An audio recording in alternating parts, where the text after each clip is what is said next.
Welcome to The Independent Review, a weekly podcast where we bring you the latest from the world of independent journalism.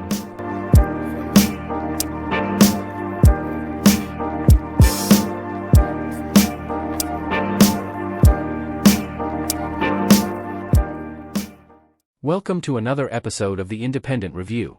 A big thanks to Steve and the crew for letting me be a part of this great channel on Fridays. Today's clips include Derrick Broze, Saturday Night Anarchy, Ricky Varandas, and many more. Let's jump to our first clip with Abby Martin. Thank you so much. It's an honor to be on this panel and to be with all of you here today for this very important call to action. The past 8 weeks have been the deadliest on record for journalists, with 60 confirmed killed in Gaza so far. They are being targeted for assassination, many alongside their entire families. The reporters who remain say that their press vests, which should be their protective barrier from bombs and bullets, are actually what is marking them for murder. The genocide in Gaza has been exposed by these heroes. The only way the world knows the depth of crimes committed by the US and Israel, things that would otherwise remain hidden for years, is because journalists are able to document them on their phones and instantly upload them for the world to see.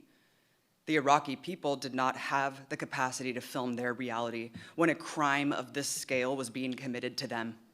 They had no ability to break through the lies and propaganda disseminated by our so-called free press. Instead, it was whistleblowers like Sergeant Joe Darby who leaked the infamous Abu Ghraib torture photos, which dealt a major blow to the US war effort. Imagine for 1 second if the Bush administration locked up the CBS reporter who dared to publish those. Iraqis didn't have social media, but they did have WikiLeaks, which finally showed the world what American forces had kept hidden for so long. Washington worked very hard to control where journalists could access and what they could and could not report. WikiLeaks was the antidote for that lack of free press during what was the greatest atrocity in the modern era. The Iraq war logs forced Americans to confront what the United States was doing in our names. They gave proof to Iraqi society the extent to which US soldiers had been killing civilians. And the revelations made the occupation untenable. Chelsea Manning and Julian Assange helped end the Iraq War.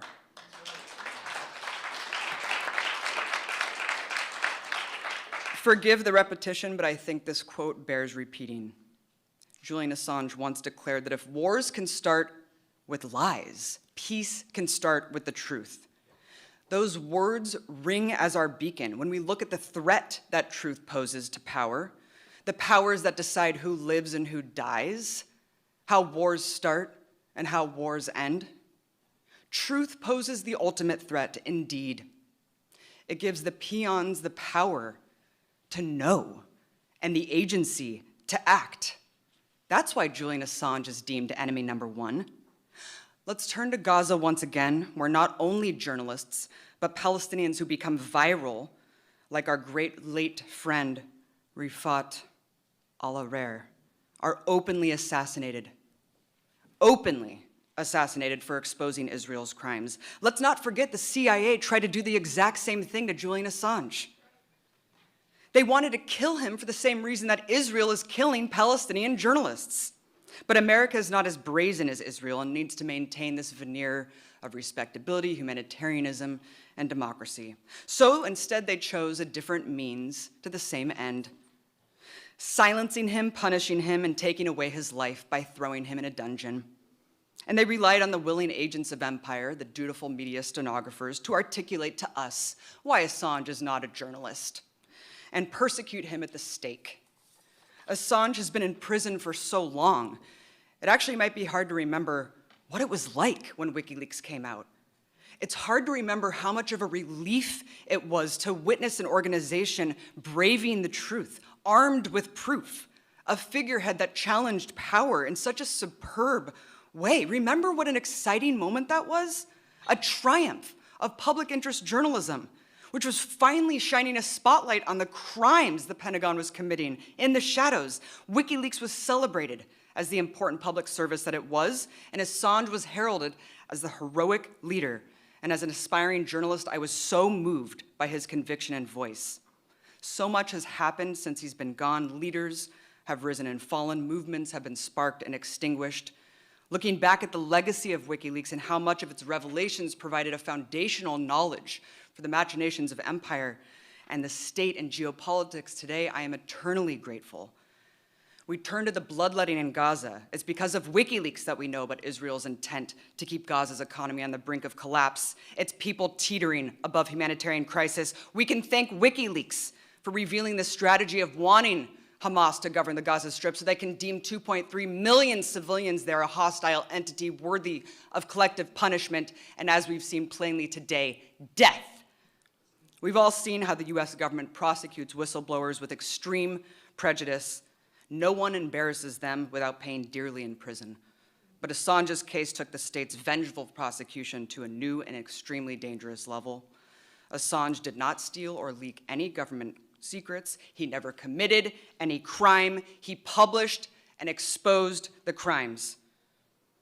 That's why the Espionage Act was enacted over 100 years ago, to prevent the interference in the war effort.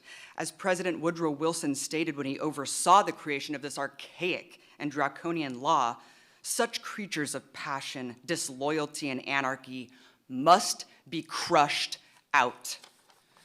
The case against Assange is unprecedented. It breaks new legal ground that has profound implications for not just every journalist, but every citizen.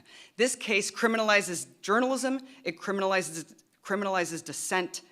What's happening to Julian Assange will have a chilling effect that will resonate for generations. This is what will happen to you if you try to replicate Assange's work. This too can be your fate if you dare to challenge us. And let's remember, the US government has no credibility on this issue.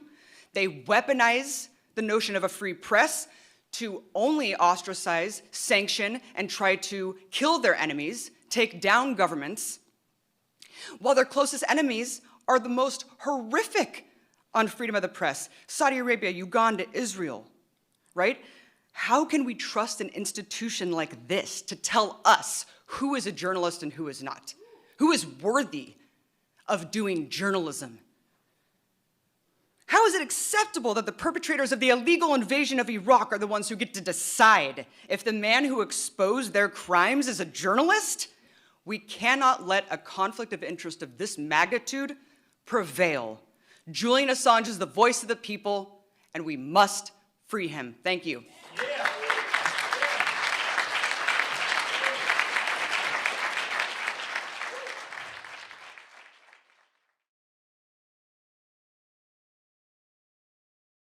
Our next couple clips are from Alison Morrow, first being with Cristian.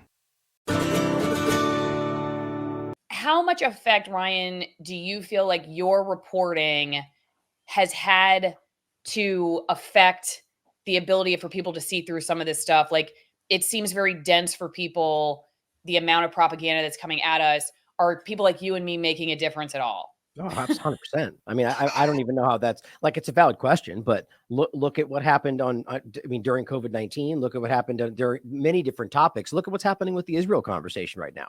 People are pushing through. Like, I guess the easiest way to frame it is, I've been doing this long enough to see that there was a time not long ago where the corporate media would engage with the independent media only periodically to kind of stick their nose up and be like, that's how silly, right? How these little children with and it was never leading the conversation. It was only when it was, maybe got enough reach to where they had to kind of put their foot on it. Today, it's almost nearly the exact opposite, where right now the independent media is almost predominantly leading the conversation. Their work pretty much, it's constantly batting away what they're being, this story is fake and that's not real, and here's what they're saying about this.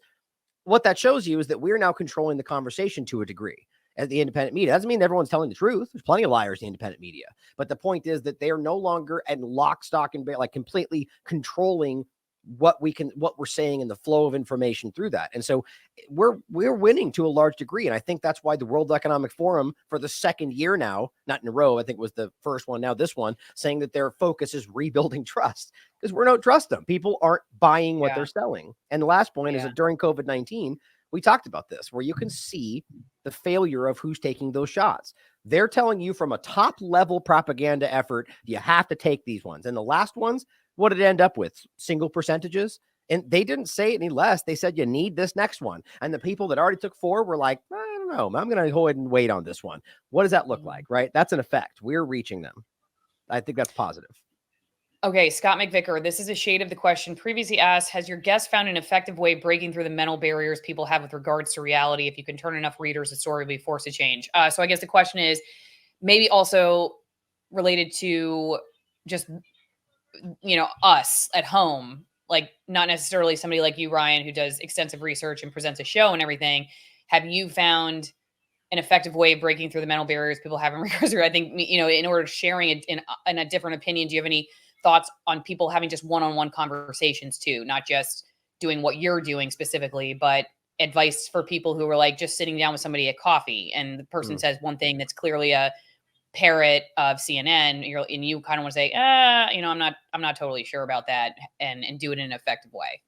Yeah, I mean, there's really just being calm and not aggressive with the way you're relaying information, and really to think about what your goal is. I had someone close to me that I had this conversation with that I argued, I'm not arguing, I believe what his stance was correct, but he would then go and engage with people that he saw as, morons, lost, and, wearing this mask and taking the vaccine. And so he would talk to them. And instead of, and I argue his goal was truly to try to inform them. That's what at least he thought his goal was, but it ended up being a ridicule session. Right? Laughing at them and trying to shove this stuff in their face. And so I asked him, I said, what's your goal? What's your actual goal? Is your goal just to feel better than they are? To shove it in their face and be like, you're stupid, which is not going to get them to change their mind? Or is your goal to actually change their mind for their benefit? Like, what do you, and I honestly asked him, what are you trying to accomplish? Because if you just want to laugh at them, then you're doing it right. But if you're trying to get them to change their mind, you need to come at it from a different perspective, right? And so you need to be calm about it. You need to be measured and stick to what you can prove. But even then, as we know, that often doesn't work today. So one other way to do it is and this only works if you don't really know this person, but you can come at it from a level that is trying to find common ground. And you can call this slightly dishonest, but like in a white lie sort of way. But to come at it from a way that like creates common ground. And you can say like, let's just take it from like a masking conversation and say like, yeah, man, I'm so glad people are starting to mask again. But, I saw this study that kind of confused me. And it says that this, I don't know if I believe it, but what do you think? And you give it to them. And so in their mind, they're going, okay, we're on the same page. This guy's on my side. And so then you remove the skepticism block and they engage with what they're looking at. And then all of a sudden they're going, whoa, yeah, that's peer reviewed. What? That's crazy. That definitely says the opposite of what I think. And so it gets through that barrier. That's one way to do it. So there's a lot of ways to do this. The bottom line is to be calm about it, present factual information. And then the analogy best is you water the seed, you plant the seed, and if they scream and they're angry, you just go, okay, you walk away. But you try, if you care about them, to come back later and you water the seed a little bit. Here's a new study. Did you get a chance to look at what I talked about? Okay. Walk away. Don't engage with the negativity, because they'll dig in and they'll never stop. One tactic I'm not great at as an extrovert is just like sometimes just being very quiet and like waiting for the next sentence of theirs to come out, and the next, because you think they're done talking, and then eventually stuff will come out that they will maybe sometimes see they don't actually know as much as they think they know. But if you get into arguing right away, like you jump in, you cut them off. We were at the grocery store a couple days ago, and this lady was wearing a mask, and my 3-year-old goes, "Why are you wearing a mask?" And I didn't say anything. I think she like looked at me to explain it to my daughter, and I just stared at her. And we just sat there in silence for probably a good, I know it was an uncomfortable, maybe like 7 seconds, which is actually quite a bit of silence with a stranger. Yeah. And then she, said, "Well, I'm sick and I don't want to get any other people sick." And I go, "Well, I hope you feel better. Drink while you still can in privacy at AlisonWinePromo.com. You get 50% off my favorite wines and 50% off shipping. These are high altitude, extremist altitude Malbecs from Argentina. They're far fewer pesticides in this region. It's very dry. The grapes work very hard for you, and it's worth it. Can't get them at the grocery store. Why would you want to? Great company that is very free speech, has never told me what I can say, who I can talk to, any of that stuff, which is hard to find these days.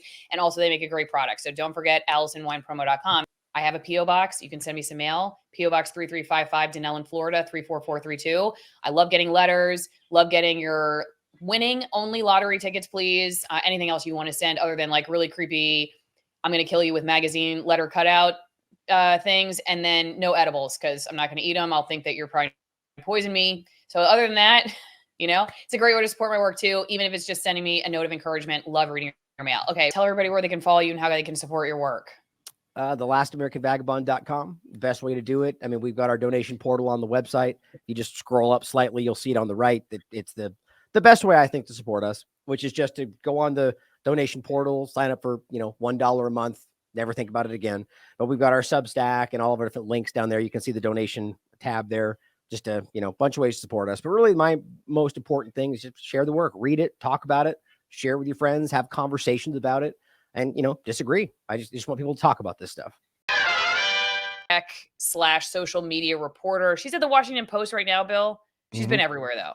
She was at the New York Times, and she does tend to have emotional reactions about things. She was very upset, for instance, that people came after her for her reporting, even though she often has a tactic of coming after other people in her reporting, feels attacked, even though she works for these major outlets that definitely have more power than, say, one person on YouTube or Twitter. But that aside, let's listen to what Taylor is saying right now about the media industry. Here we go. The entire journalism industry is basically in a free fall. Today, the Los Angeles Times laid off 115 employees. They wiped out their entire DC bureau in an election year. They laid off pretty much all of their sports teams. They killed their entire tech and business section. They laid off breaking news writers, social media editors. The list goes on. But what's really dark is this is just the latest in... Hey, Bill. Am I missing something with like why she's holding the lavalier mic, which has a clip on it and could easily be clipped to her shirt? Is this like a strategy thing? No, is this a millennial thing?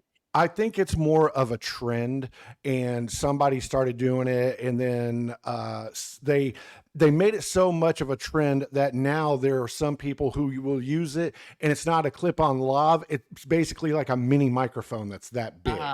Yeah. Okay. So it's more like a trend than it is anything else. But I think people who fancy themselves more serious journalists like Miss Taylor Lorenz here, when they want to get their point across in their audio to sound crisp and clean, they'll do this. But it's also a trend. But I mean, we're talking about a woman who rages against billionaires like Elon Musk and Jeff Bezos. Yes, but yet she goes and works for Jeff Bezos. So I just don't understand sometimes when people have a mic that you can clip on your shirt, why you would hold it in your hand. It doesn't make any sense to me. Well, we got lavalier mics in the new.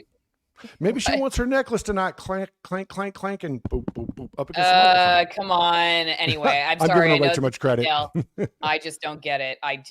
Here we go. Months and months and months of layoffs in the media industry. In fact, tens of thousands. Okay, hang on. Going back to the mic issue, one last point.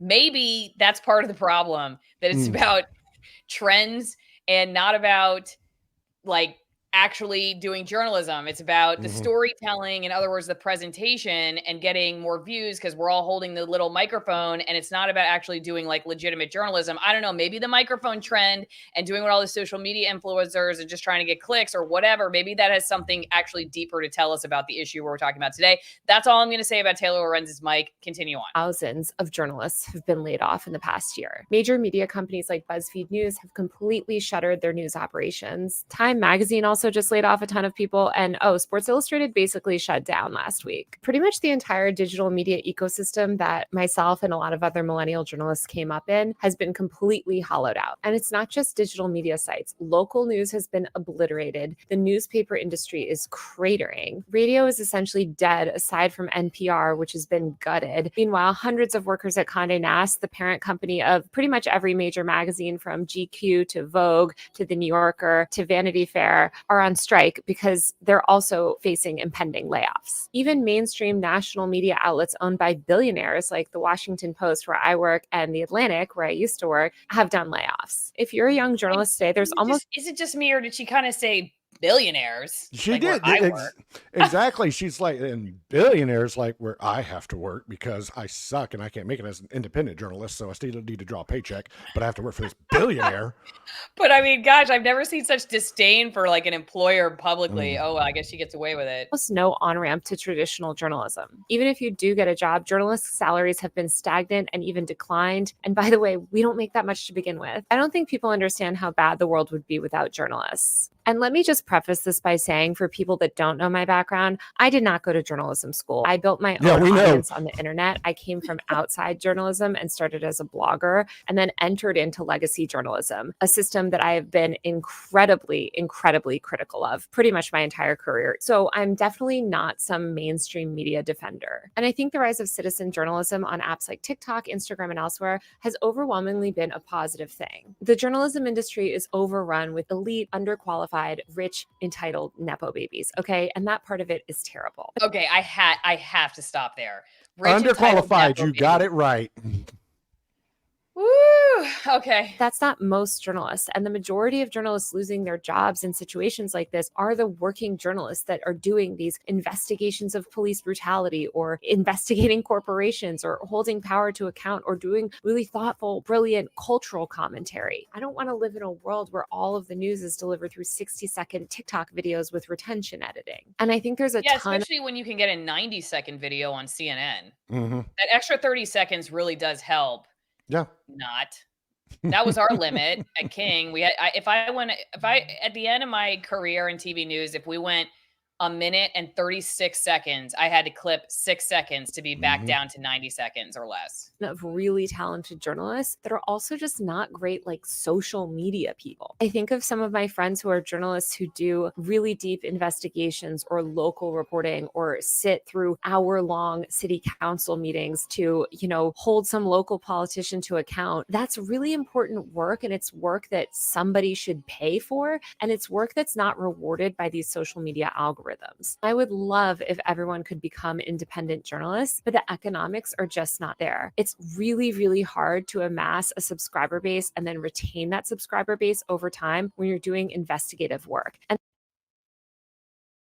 Bill, I want to stop there because we get the point. I mean, we can watch the end of it in a second, but I just wanted to get your thoughts on the fact that she seems to be blaming it on social media and the rise of social media, and that like journalists are not able to compete. The newsrooms are not able to compete with this modern landscape of social media, and acts as if it's a just accepted fact that the journalism is fine.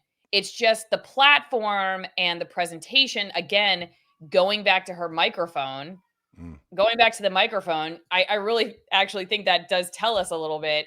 It's like journalists just can't keep up with these social media realities, and the newsrooms are not making enough money. And that's the problem, and doesn't address the fact at all that there's a lot of disdain and distrust of the media. And that's why people go to social media at all. I mean, yeah, okay, the social media transformation has had significant impacts on the news industry. That's true. But you have to ask yourself, like, why did people move to those platforms? Why are audiences moving to independent creators? Why is it so successful? Because if we were just a bunch of Looney Tunes out here, then I don't know. I don't think if we were not offering anything as a opposite or a check, a balance on what's happening in the mainstream news, I don't think that there would be survival for us either. I think we would have problems too. I don't know. What do you think? I think Taylor Lorenz is doing the typical millennial thing here. I'm blaming everybody but me. I'm blaming journalism is failing. Legacy journalism is failing. Independent journalism is failing. Journalism is failing. And it's all these other factors. It has nothing to do with the journalists themselves. Never mind that this woman has repeatedly put out false information, misinformation, and doxed people. Never mind the fact that all these social media independent journalists just want to shove a camera in a cop's face to get clicks. Never mind the fact that real journalism only happens in very spare amounts anymore. So I'm going to have a little bit of a fresh take here. I agree with a lot of what she's saying. I do. I truly do. What she's saying makes a lot of sense. But the journalists themselves need to look in the mirror too. If they were doing a good job and doing it competitively, would they have been losing their jobs? Mm-hmm. Well, and like she's talking about all these people who do investigative journalism. Mm-hmm. Who's doing investigative journalism now? Like no one is doing investigative journalism because investigative teams got laid off a long time ago. And a lot of the investigations now are also focusing on topics like you sent me, which is like driving is racist or, right, you know, pushing a particular narrative that people are just getting sick and tired of listening to. And I think, as you said before, like you've said on multiple shows, there's no celebration in the fact that there are legitimate journalists who are doing a good job, who are getting buried by this. And the role that local news could play also getting buried in all this. I say could play because local news, as it's been siphoned down to the bone, it's just been regurgitating national stories too. So it on some level, it's like a self-licking ice cream cone, as my husband says. I mean, they decided to go expand their newscast so that they're live 15 hours a day or something ridiculous like that. They don't have enough staff because they wanted to make more money, so they didn't fill the staff. And so in order to fill time, they regurgitate stories and they take a lot of national news and just repeat it. And then the ratings continue to suck. For short-term gain, they lost the long-term game, you know? And I think the newsrooms have a lot of reckoning that they're still, you know, still blaming social media or still blaming politicians or just still blaming the audience. Or blaming big tech. Yeah, all that stuff. So if you look over at Zero Hedge, covered it, the entire journalism industry is in free fall. Taylor Lorenz blogs the death of mainstream media as BuzzFeed, Insider, and Vice jettison assets, which has just been a continued trickle. This is not anything really new, but the LA Times laying off 20% of its newsroom, that's kind of the big news, I guess, of the week.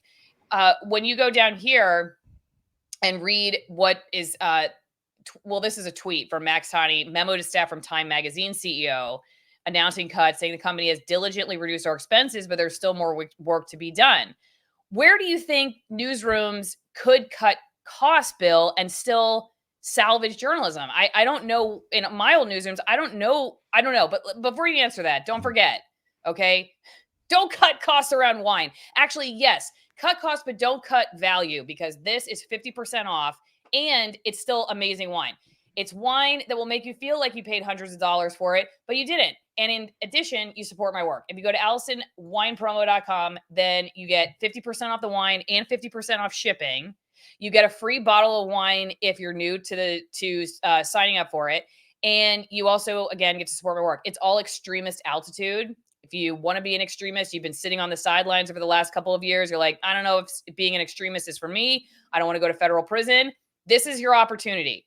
Okay. You don't have to go join the Minutemen down on the border and fight the federal government with your bare hands like everybody's about to do. You know what? You could watch it all happen on the news.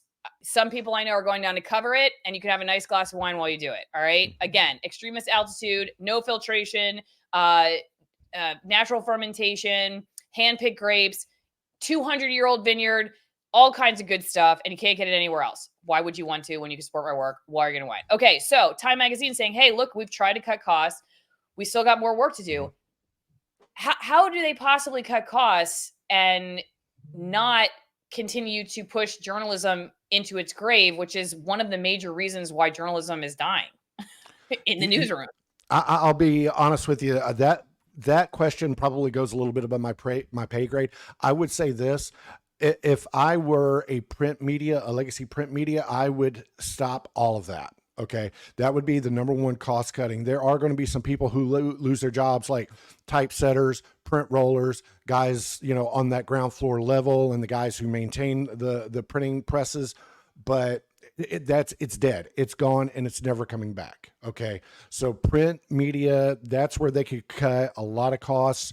I would also say maybe look into, I don't know, Allison. I think sometimes the the fleets that they use, if that makes sense, the fleets that newsrooms have at their disposal, they have some really kind of pricier SUVs when, a Chevy Impala would do. They could probably get away with, much cheaper vehicles or more inexpensive vehicles, maybe go into Toyota Priuses or something like that, because nowadays you don't have to have your tripod and your gear bag and your 50-pound camera and a microwave tower to set up your live shot. You don't need that anymore. All you need is this, or in some situations, the live view backpacks. That's all you need.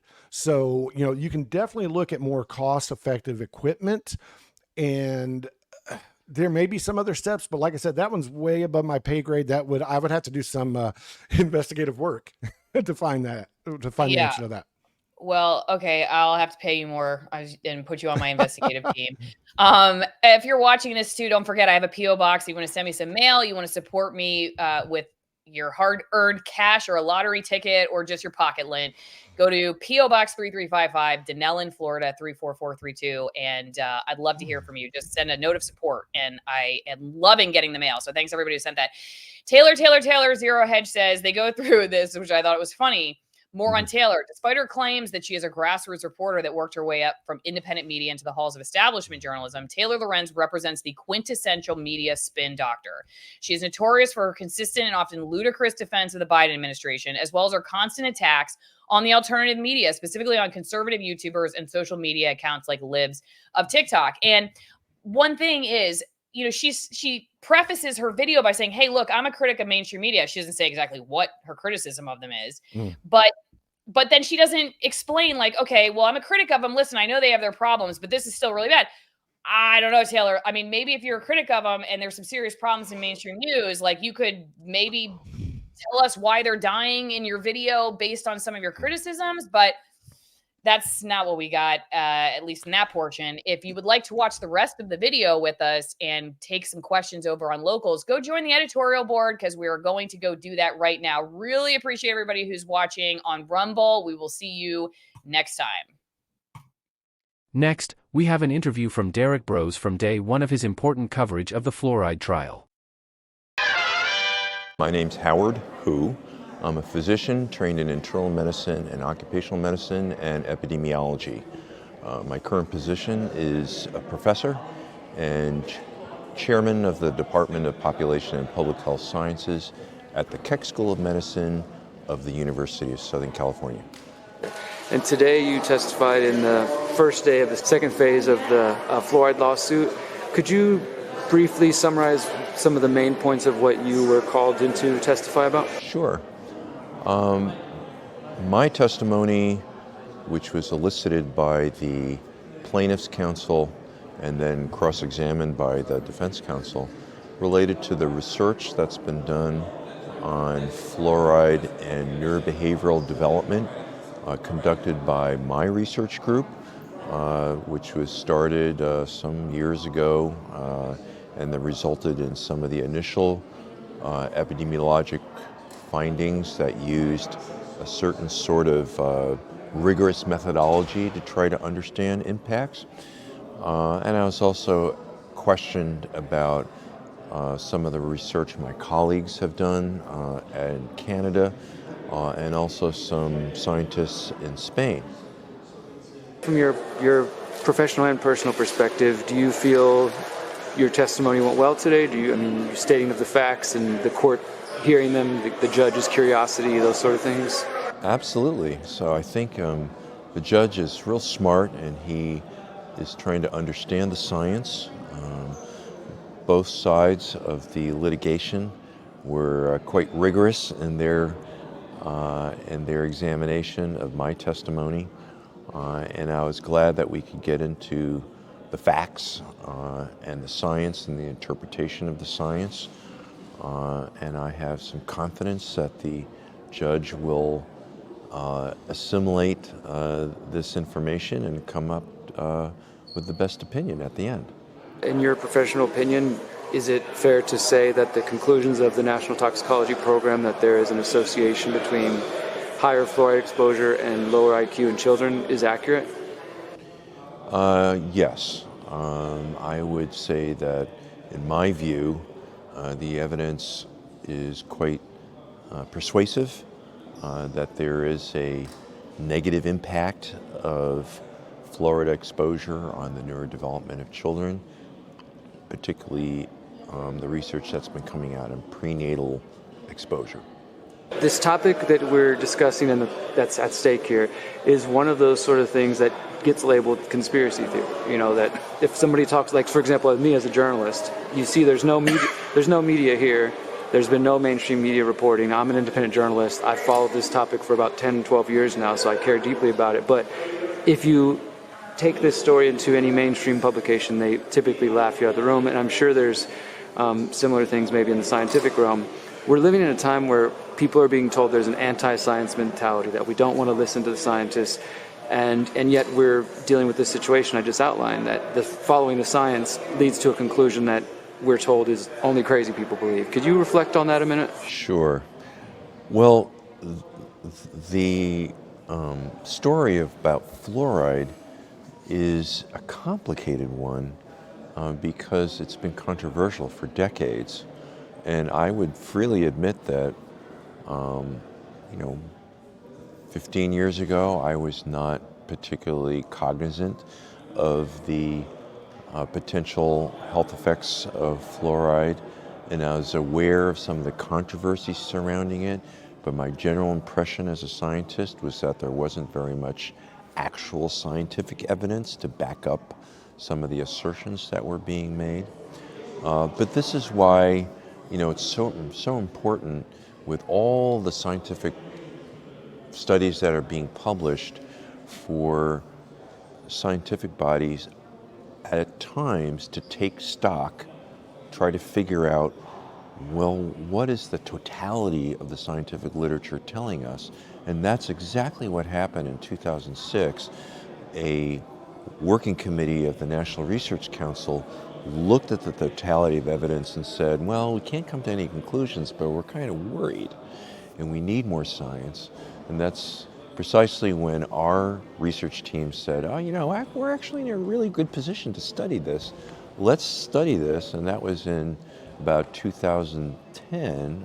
And then flash forward 7 years, we got the research funding, we conducted the study, we published our initial findings, and that's how science progresses, is that you have fits and starts, but there are times when a critical mass of evidence develops, and even if it's not yet conclusive, it then stimulates scientists to go at it further.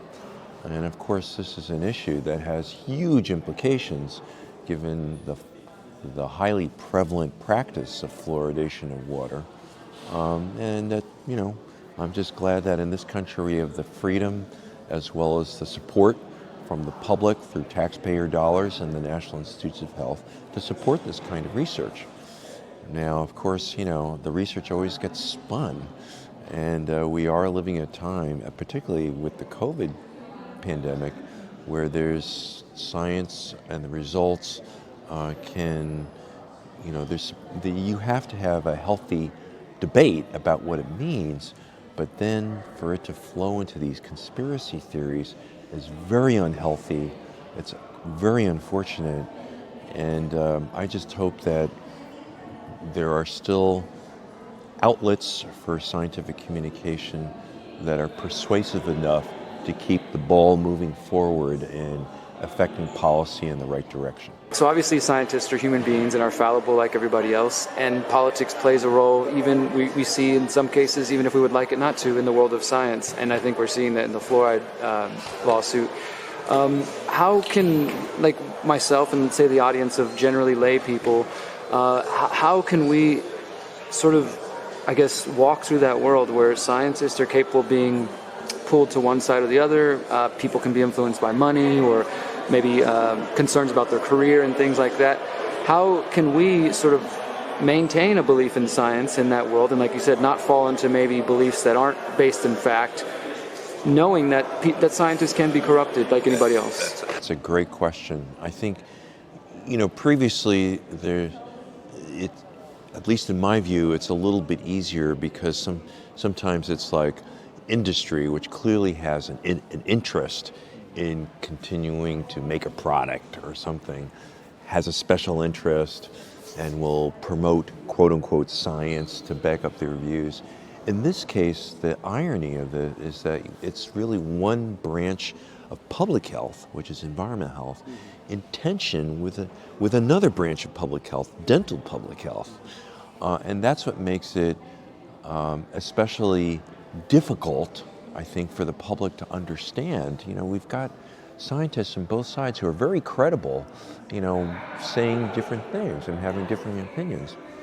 I think the one thing I would say is that this is an issue that certainly has to be seen in the light of the expertise that's important to understand the issue at hand. The issue at hand is not whether fluoride is good for your teeth. There's no question about it. It's great for your teeth. The issue at hand is whether fluoride is not so good for the developing brain. And that cannot be addressed by using dental science. You have to use neurotoxicology, neuroepidemiology, and the kinds of science that I think, you know, my colleagues and others are trying to bear to this problem. And, you know, that I think is the solution. And then you need these uber scientific bodies, as is happening with the National Toxicology Program, to weigh the evidence and then come to a conclusion. And I think that's, you know, as a scientist, I see that as the way forward, but it's a complicated thing to understand for the public. So the best I can do is say, science is not just one monolithic thing. There's various disciplines and expertise in science that needs to be brought to bear to define the issue at hand. And that's where I would encourage the public to try to understand, you know, what kinds of science is important, and then try to understand what it's telling us. This next clip is from the Indie News Network covering the Cop City development in Baltimore.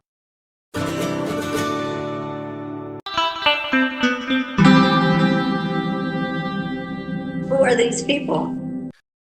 This story surprisingly went under the radar. I did not know about this until I saw this and you showed me this from Twitter earlier in the week. But this has been a story that was talked about since last summer, or at least it was reported upon since last summer. So there's another Cop City that is brewing. Yep, Sean knows it. Yep, in Baltimore, that no one's been really talking about, but we wanted to kind of bring out the story, especially in light of the Democrats saying, or at least some Democrat pundits now saying, oh, we have to vote for Biden because he's done some stuff. Well, considering I'm talking about the Sam Cedars and the Mike Figueredos and David Pakmans of the world with that viral, I think it was Compton J who made that clip. Yeah. The kind went viral early in the week. But this is an issue that they don't care about regarding the needs of Black people not being met. And yeah, this is a story that really went under the radar even by us. So we are going to report on that. Cool. So our first story for tonight deals with Baltimore, up the street from me. So we're going to talk about, we all know about the famous or infamous now Cop City in Atlanta, but most of us do not know, and I feel this might have been underreported in independent media, that there's another Cop City in Baltimore that is in proposal of being built right now. So before I do that, I do want to play a clip. I believe this is from Fox News locally in Baltimore that talks about the cop issue, and the media is kind of spinning it in a way that suggests that there needs to be more cops. which will kind of bring into light more into this situation. So let's play that. And then Baltimore police are down more officers after 4 more resigned last week. The Fraternal Order of Police say pay and working conditions are driving officers out. Fox 45's Vincent Hill is live at police headquarters looking into how the officer shortages affects residents. Vincent?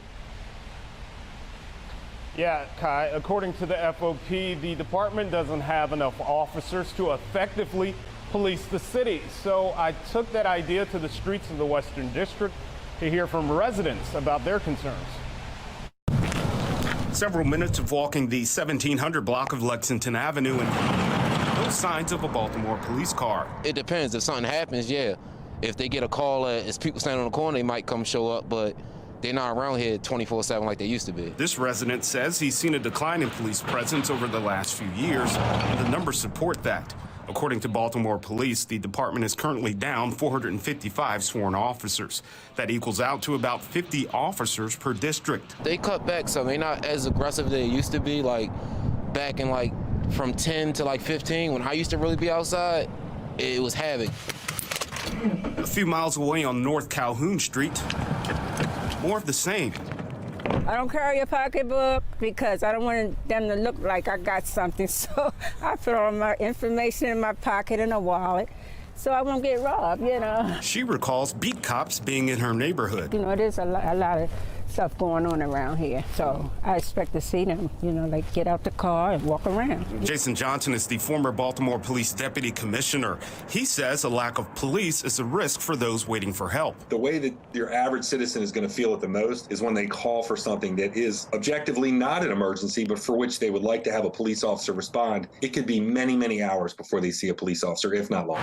Johnson says the problem to retain or recruit in BPD has been ongoing. I think there were only 2 years in the last 20 years that the year has ended with more police officers than it started with. Johnson attributes that to one thing. What most drives people out of law enforcement, especially out of the BPD, is the lack of support that they get from the political class. And that's it. That's the end of it. And BPD tells me so far this month alone, the Western District has responded to over 5,800 calls. Now, we are working to find out what those calls were and what the wait time was, meaning how long it took for police to respond. For now, we're live at BPD headquarters. Vincent Hill, Fox 45 News. Well, it's funny that they're saying that, oh, we don't get the support from, you know, the political class. Well, it seems that they are. So if we go to the slide. Yep. Oh, hold on. Beats me. Then actually, let me get this screen. So this was the tweet that both Reef and I saw. This is from Monica at Black Panther Babe, where she tweets, they are planning another cop city in a predominantly Black neighborhood. Funny how that keeps happening. So you notice the date of that, right? That was in August. 2023. Yeah. So this was in August that this was reported on. So like I said, this went way under the radar. I mean, obviously, the cop city in Atlanta got a lot of media attention, but not so much this. Look at this. So we are going. Look at this fucking facility. Well, holy shit. Well, they got it color coded for the cops because they're too dumb to understand floors and names. They need to go to the red building. You know. Well, again, this is proposed. Yeah. So this is not in the books yet. So, but we are going to read this article. This comes from, if you zoom out, Reef, thank you, from the Baltimore Banner. This was written by Justin Fenton and Ben Conrack. Okay. Where they say, proposed Baltimore police and fire training facility has hefty price tag, $330 million. So they continue. A proposal for a new joint training facility for Baltimore's police and fire departments on the Copenhagen State University campus has come back with a whopping price tag of $330 million. A preliminary design report was posted to the Maryland State Authority website August 17th, and it outlines 2 possible sites on the campus of the historically Black University in West Baltimore that would offer class and training space for the city's 2 public safety agencies. The Copen project, pushed for nearly a decade and more formally explored starting in 2021, received renewed attention this week when a top police department official described it as a tactical village, drawing comparisons to the so-called Cop City project in Atlanta that has been the subject of protests. But the controversial Atlanta project costs $90 million, a fraction of the proposed plan for the Baltimore facility. About $30 million of the Atlanta facility came from taxpayer funds, with the rest cobbled together from private donations. So Ronald Ellsworth says, of course, they're going to put it in Copeland State University campus, one of the free HBCUs in Maryland. Yes. Yep. Couldn't be any more like ironic. Yeah, like and they'll recruit Black and brown people too on top of that to join and, you know, beat up their brother and sister. So well, keep in mind, and people in the chat already said this, that Baltimore has a young black governor. Yeah. So the fact that they're putting a black face mayor, they are putting a black face, black governor too. So so they are putting black faces to this project to almost kind of justify this. So just as bad, if not worse than Atlanta, with a larger price tag. Well, which doesn't make sense considering that Baltimore is a lot smaller in size relatively than Atlanta is. But anyway, the mayor's office told the Baltimore Banner the proposals remains in a very conceptual phase, with initial feasibility studies just beginning to be assessed. The city is confronted with a number of serious challenges with its training facilities for both the police and fire departments, and as it is required by the consent decree, we are continuing to look at innovative ways to address them and upgrade facilities, the office said in a statement. Mayor Scott has always prioritized providing adequate facilities for all city employees, and these proposals are part of that work. Yeah, whatever you say, Haas. City Council President Nick Mosby has championed the project for nearly a decade. In a phone call Friday afternoon, Mosby reiterated his support for a police training facility in West Baltimore, but declined to comment on the costs outlined by the Maryland Stadium Authority because he said he wasn't familiar with the report. Only $450,000 for the study has been expended thus far for the Copen project. The design report addresses possible funding sources, including the suggestion of a possible sunsetting public safety income tax on residents. It also cites the Atlanta project as a case study in courting public support. The cost of this facility is a significant investment. However, the cost of doing nothing is essentially more, the report from architects Mans Woodard Studios concludes.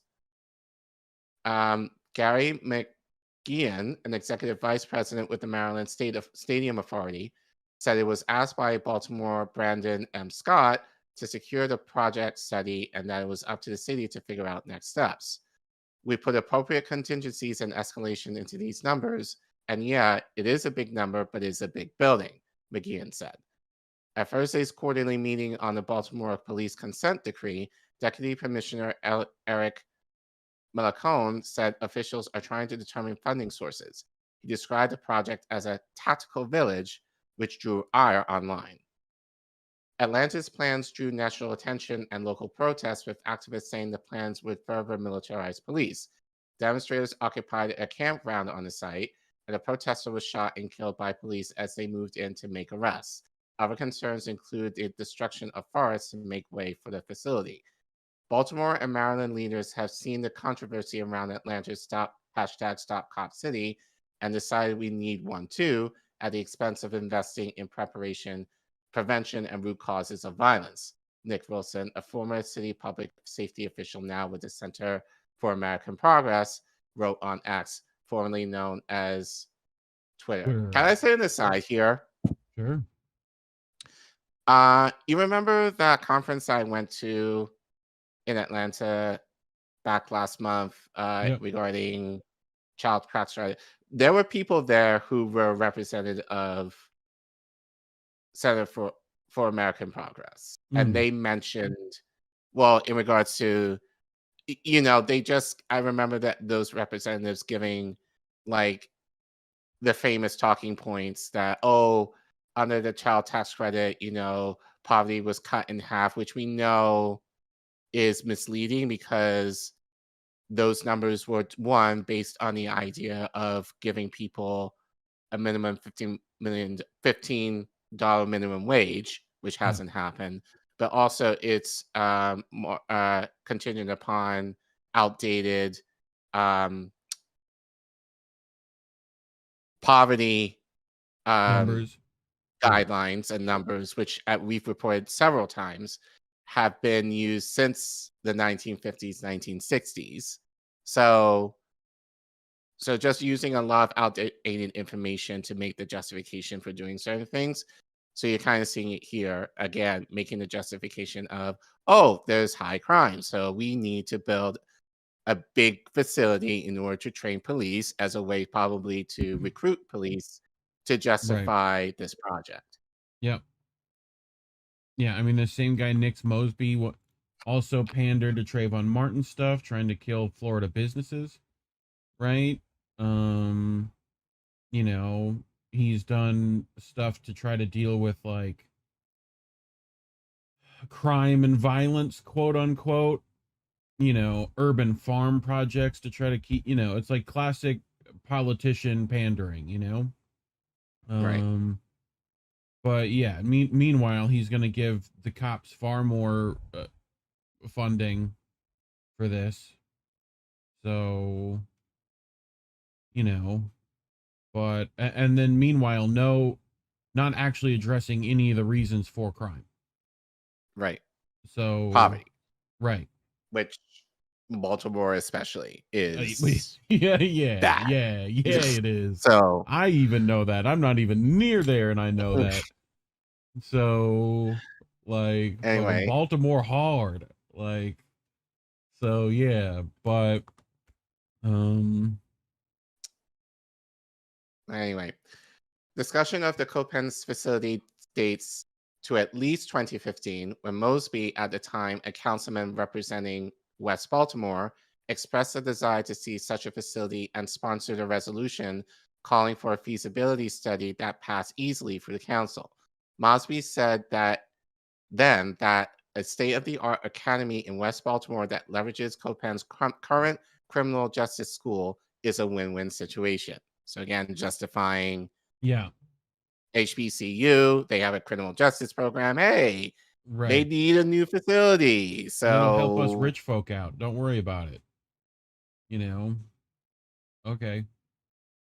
Then Senate President Mike Miller and then Mayor Catherine Pugh also threw their support behind it in 2018.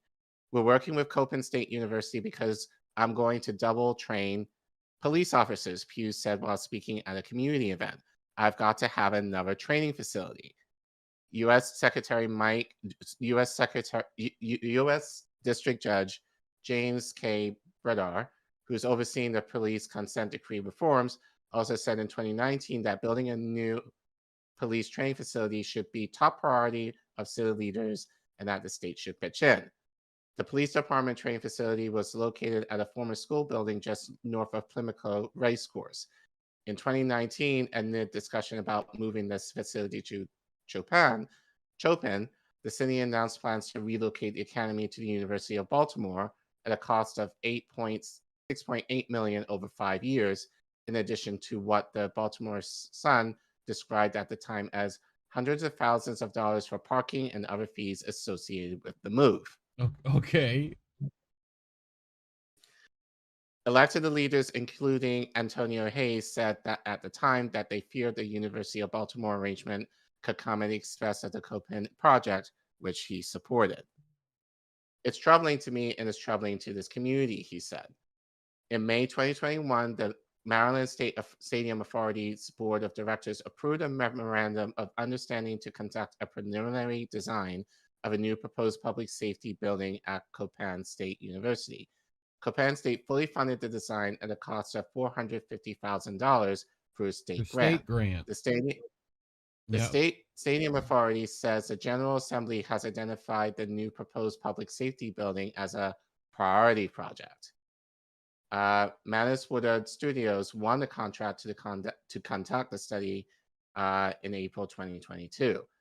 Their plan includes an indoor firing range and a practical training village that combines the typical street widths found in Baltimore, Alley Street Avenue, with the building typologies that the first responders would typically experience in Baltimore, such as two-way row homes, liquor stores, garden apartments, and a convenience store.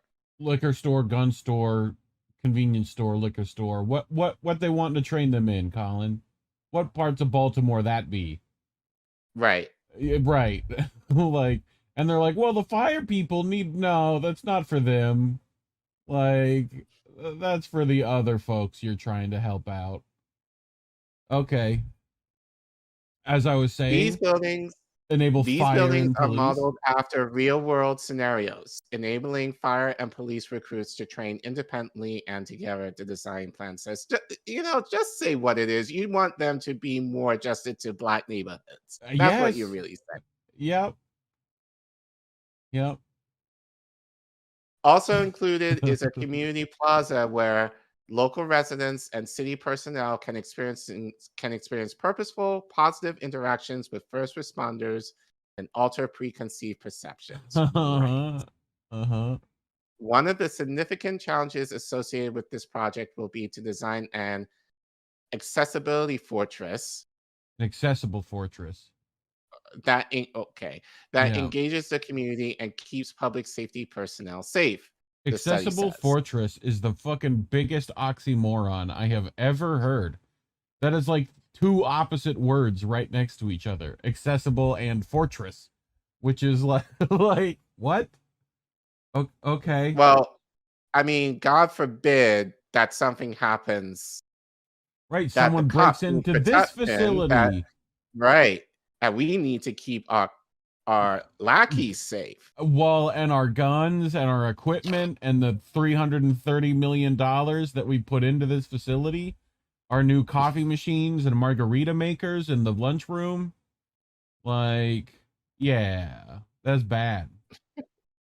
So, yep. Shout out to Black Alliance for Peace, who weren't having this at all. We should try and get Annie Chambers on. Sure. I'm down for maybe that. She can talk about this if she knows about this. I'm sure she does. Yeah. So they wrote a statement. I believe, if I remember correctly, they wrote it definitely in the latter half of last year. So their response: the Black Alliance for Peace Baltimore Citywide Alliance strongly opposes the proposal for a new $330 million joint facility for Baltimore's police and fire departments on West Baltimore's Chopin State University campus. The contradictions of historically Black colleges and universities fostering growing relationships with the state are sharpened with this proposal on a campus with access to the Department of Defense. 1033 program budgets, which transfer military equipment to civilian law enforcement agencies. Any potential existence of a joint training facility for a police department currently under a consent decree that names violations of civil liberties not only serves to create and sustain tensions negatively impacted the overall campus climate, but the surrounding predominantly Black working class communities of West Baltimore. Can you zoom in, please? Yes, Thank you. Baltimore's 1033 program budget is not exclusive to the HBCU's campuses of Chopin State University and Morgan State University, allowing them access to weapons such as rifles, Glocks, and riot-style 12-gauge shotguns. Yep. Over the last decade, the Baltimore Police Department has received roughly $500 million in military-grade weapons and vehicles. Yeah. Sorry, 500,000 in military grade. Yeah. Why? Just because they need it, supposedly. You know? Why? Like, I mean, Baltimore gangs are a real army, Colin. Didn't you know? It's probably, you know what it is? Hamas is probably there. That's what it is. Speaking of Hamas, yeah. Alongside access to the 1033 program, the city engages in the Deadly Exchange Program, a massive exchange between the U.S. and Israel police and Israel military, where I forgot. hyper-militarized policing techniques and technology are shared. They teach you how to beat brown folk. They're good at that. Right. So again, to all the Black people who say we shouldn't give a damn about what's happening in Israel, well, when, if ever, the cops decide to pull you over and beat your ass up to a pulp, you can thank Israel for that. That's fucking. So I was making a joke, but I didn't realize it'd be that soon we'd deal with them. But right. Okay. Oh, God. There is also Operation Relentless Pursuit, making Baltimore one of 7 cities, including Detroit, Albuquerque, Cleveland, Kansas City, Memphis, and Milwaukee, selected for the Trump administration's surge of federal, state, and local resources. More recently, the Johns Hopkins Police Department, a private police force, has been approved to work alongside the Baltimore City Police with no community oversight, supported by the stakeholders of Johns Hopkins and not the people of Baltimore, nor students or workers on campus. All of this in addition to half of Baltimore's indiscretionary, as opposed to reoccurring, annual budget being routinely allocated to police. A private police force. Well, you know what? It's not. It's more common than you think. No, I know. It's just very RoboCop-esque. Like this. Yeah, it's very like I know. Shout out. Right, but shout out, whatever you want to call it. But like my alma mater, Boston College, many of the cops there were trained by Boston police. Yeah. So yeah, even though it's like a private college, many of the cops there were trained by Boston trained. Yeah. I mean, it's just the fact that they're going to use private Hopkins police, right? Right. Yeah. So. Yeah. Altogether, the city, state, and federal funds allocated to police amount to no more than $900 million.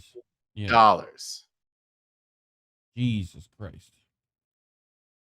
Similar to the push for a cop city in Atlanta, this proposed training facility is being championed by the Black misleadership class of Baltimore City.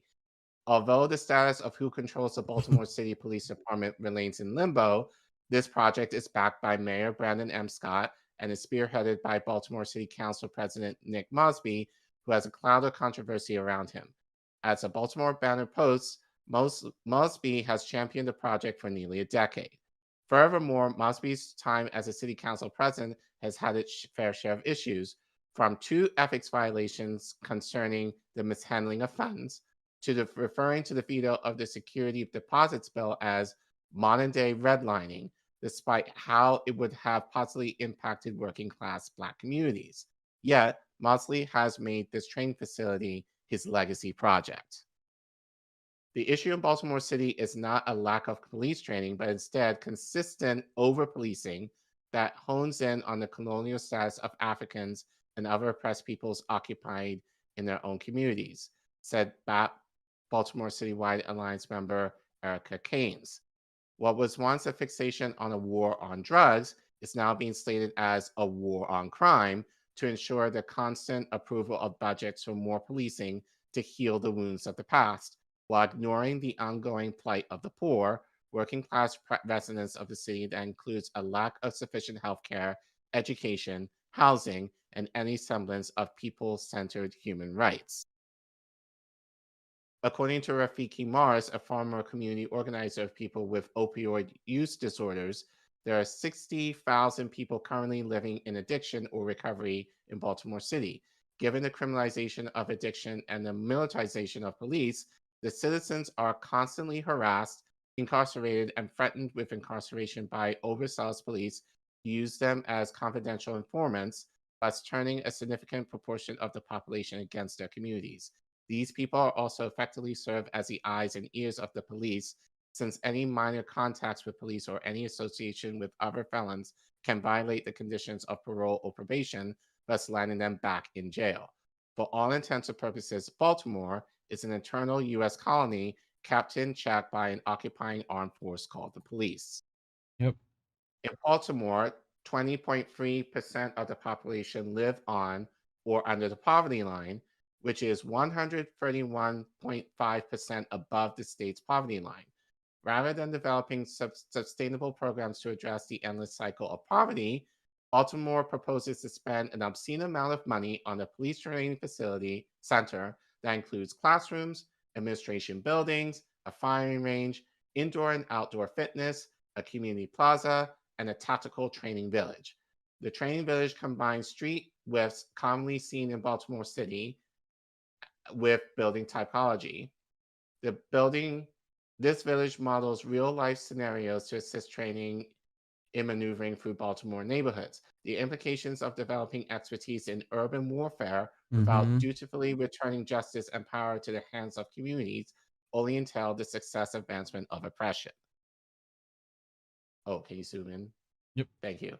Proponents of a cop city in Baltimore must recognize the relationship intentionally stewarded between the police and city residents. The proposal is not only profoundly offensive, but erases the steep historical context of the corruption and injustice African/Black poor working class communities have been subject to, with vocal opposition donning the existence of the police state. The absurdity of such notions is perpetuated when analyzing the suggestions of the Community Oversight Task Force responsible for guiding the morality of the Baltimore Police Department through its consent decree obligations. Holding this truth, it becomes clear that there is no intention of the state and its Black misleadership class to dismantle and repair the fundamental power imbalances between law enforcement and citizens, making this corruption possible. There is no monetary incentive here, and ethical burden is too high. This is the message being confirmed by Cop City proposal. Our college campuses, the only places in the city where our youth can access higher education, are not grounds for grossly underdeveloped, atomistic, violent passion projects of the neo-colonialized state. With this, there is no respect for our youth's future, nor our institution's legacy and potential. We are called to protect what is supposed to be ours. The existence of a training facility in a predominantly African/Black poor working class community will only be used to enforce further the status quo of white power and colonial control over the lives of Africans and other oppressed nations of people. The solution to the issues that plague Baltimore City is not more police training, but people-centered human rights ensuring the needs of Baltimore City residents are met. No cop city in Baltimore. Defeat the war of Africans here and abroad. Does Marilyn Mosby ring a bell to you? That name?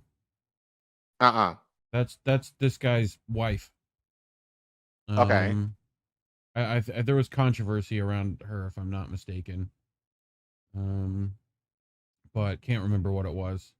Because I recognize the name. Right. But you notice, you notice that BAP mentioned 7 cities. Yes. You know, as potential sites. All of those cities like have large Black communities, right? Right. You know, and So none of them Indy like said know. Yeah, here you go.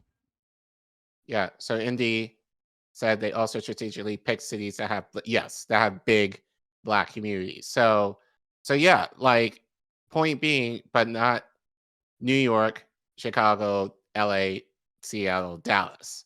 Yeah. It was like embezzlement for a vacation home or something. Yeah, Marilyn, the Mosby. You know. So okay. Right. But yeah, so like I think this is important because again, you know, Majority Report isn't going to report on this shit. Humans Report is not going to report on this shit. David Pakman is not going to report on this shit. You know, and like Gaza, Israel aside, Black people have their own issues of why they're done with the Democratic Party, and especially given, what's happening on the state level in the name of the Democratic Party. These are issues that are not necessarily being discussed. And again, coming off of 2020, where, after George Floyd, we need to protect Black people from the police.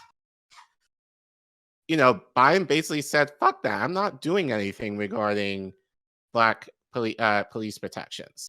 And now, we've seen what's happening in Atlanta. You've seen this proposal that is being made in Baltimore. And now there are potentially, at least the idea that there may be more cop cities popping up in predominantly Black neighborhoods in a lot of these cities that people are not necessarily talking about in the guise of, we need to protect our city from the crime wave that is happening in, I'll argue, pretty much every city right now. But again, you're not dealing with the poverty issue. You're just dealing with the crime and which is going to affect Black communities in particular.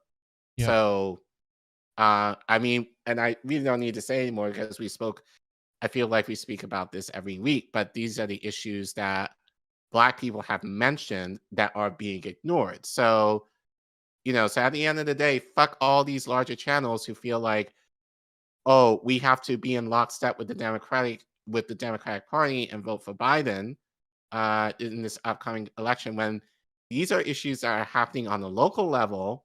And again, this is happening under mostly Democratic elected people who are perpetuating this, which is going to affect Black communities. So, fuck that hoe! Yeah. I could have said it better myself. Don't forget, like and subscribe. Throw a comment down there. Let us know what you think. I know this was underreported, so share this. Make sure people see it. We're heavily suppressed, so every little bit helps. Also hit that sub button. Make that number go up. Get it to 2K. Easy peasy. You can make it.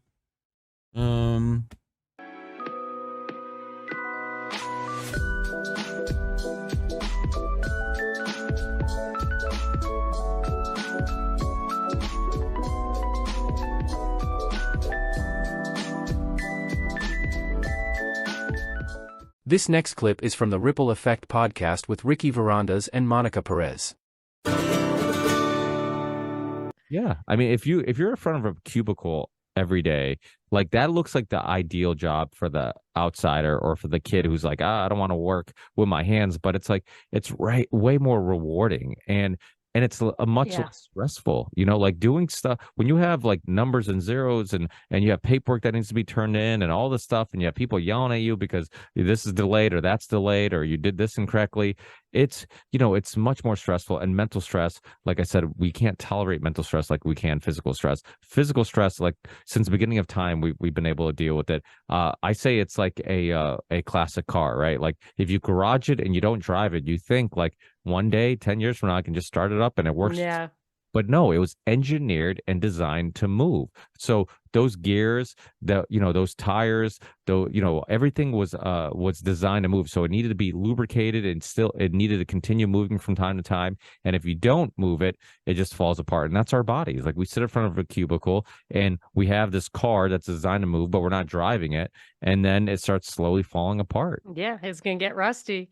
Yeah, I do look at Uncle Ted sometimes, and I think this, even just the specialization of labor, the monotony of being like a lawyer for 80 hours a week or whatever, it's just not natural. And I think it makes people miserable. So and it's funny because when I went down that path, really, I always thought of being a mom or a wife or whatever as just something I allocated in my headspace 0.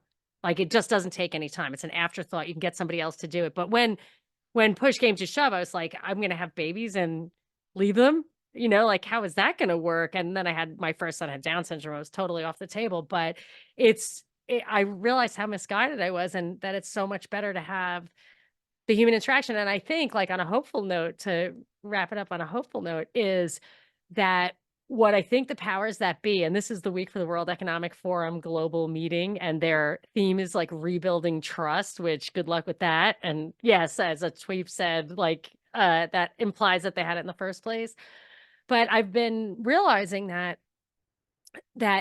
our relationships and doing stuff like, coaching your kids or cooking dinner, for crying out loud, is like is almost like an earth mother thing to do these days. But and I noticed this with my mom, and she had a new great grandbaby, and I see the whole family coming together despite all of our differences.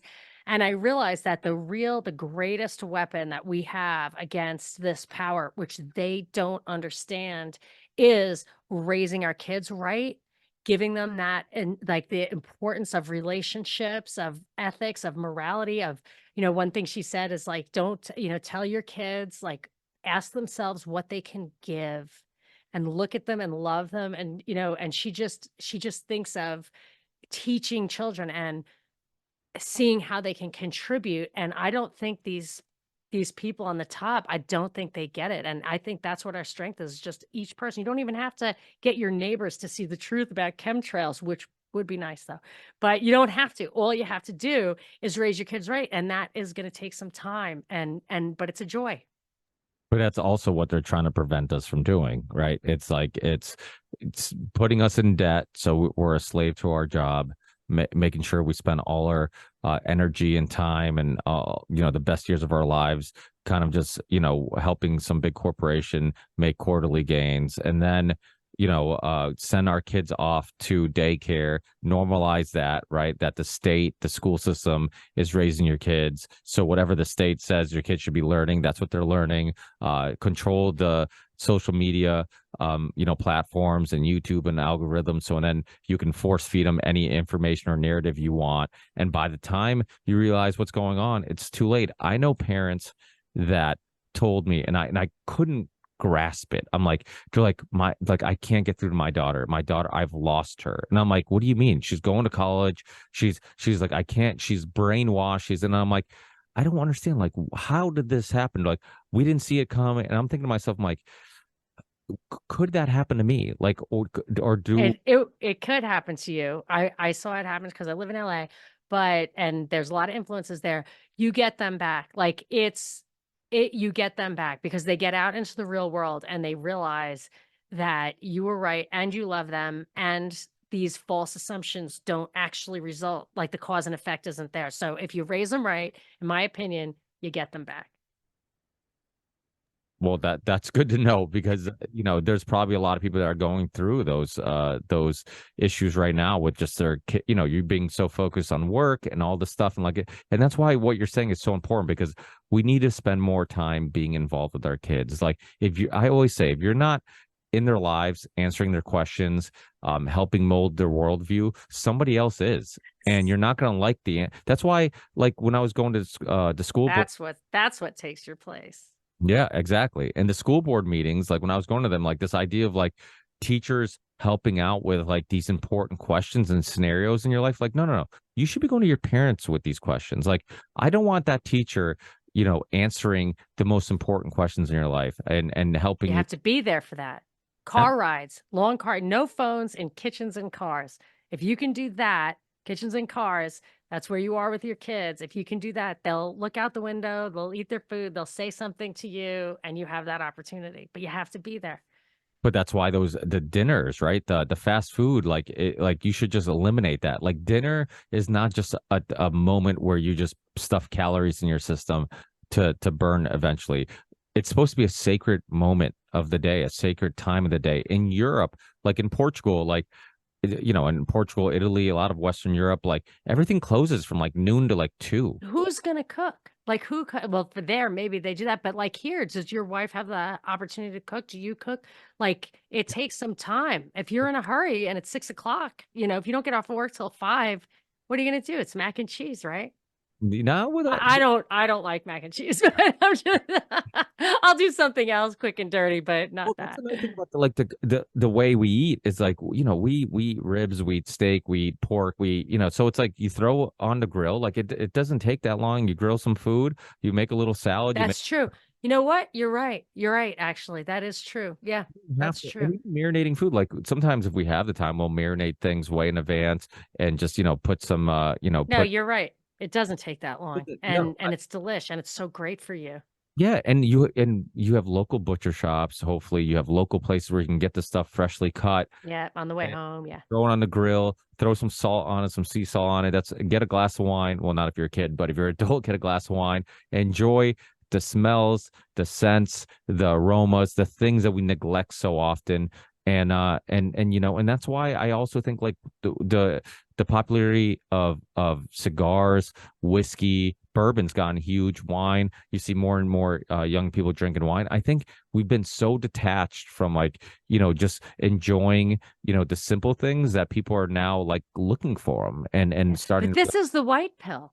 This is the white pill. I have discovered it because, I said on the Union of the Unwanted recently, I absolutely have proof positive, which I'm sharing with nobody, but proof positive that the black pill is a CIA operation.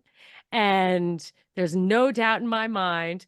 And as a result, I started thinking about it. It's the white pill is the answer. And what is the white pill? First of all, take joy in God's creation in your life. Make sure you have those relationships, influence just by example, love, whatever, your own family. And what a great pleasure and joy it is to that. And you know what? If we have to be martyrs on Judgment Day here on earth, like if Revelation is real or whatever, and we got to deal with that, that is the best way to prepare for it. Say your prayers, hug your kids, and enjoy. Because I think the spiritual effort is those connections with the people in your life and your family. Keep them close, keep them happy, don't freak out all the time. And yes, I mean, when I do turn my attention to like the news of the day or the deeper stuff that people are worrying about, they are absolutely right. But I'm not sure we have any control over the big picture. And that doesn't necessarily have to depress you. You can rejoice in the liberation of not being responsible for the direction of the world and just be responsible for yourself and your family. But I think actually only being responsible for yourself and your family and being a good person, focusing on those things will have an effect on the bigger picture. If more people did those things. Oh, think of how many people that there are who have the right mindset. I mean, hundreds of millions of people probably in this country have their mind like in that space, just regular people.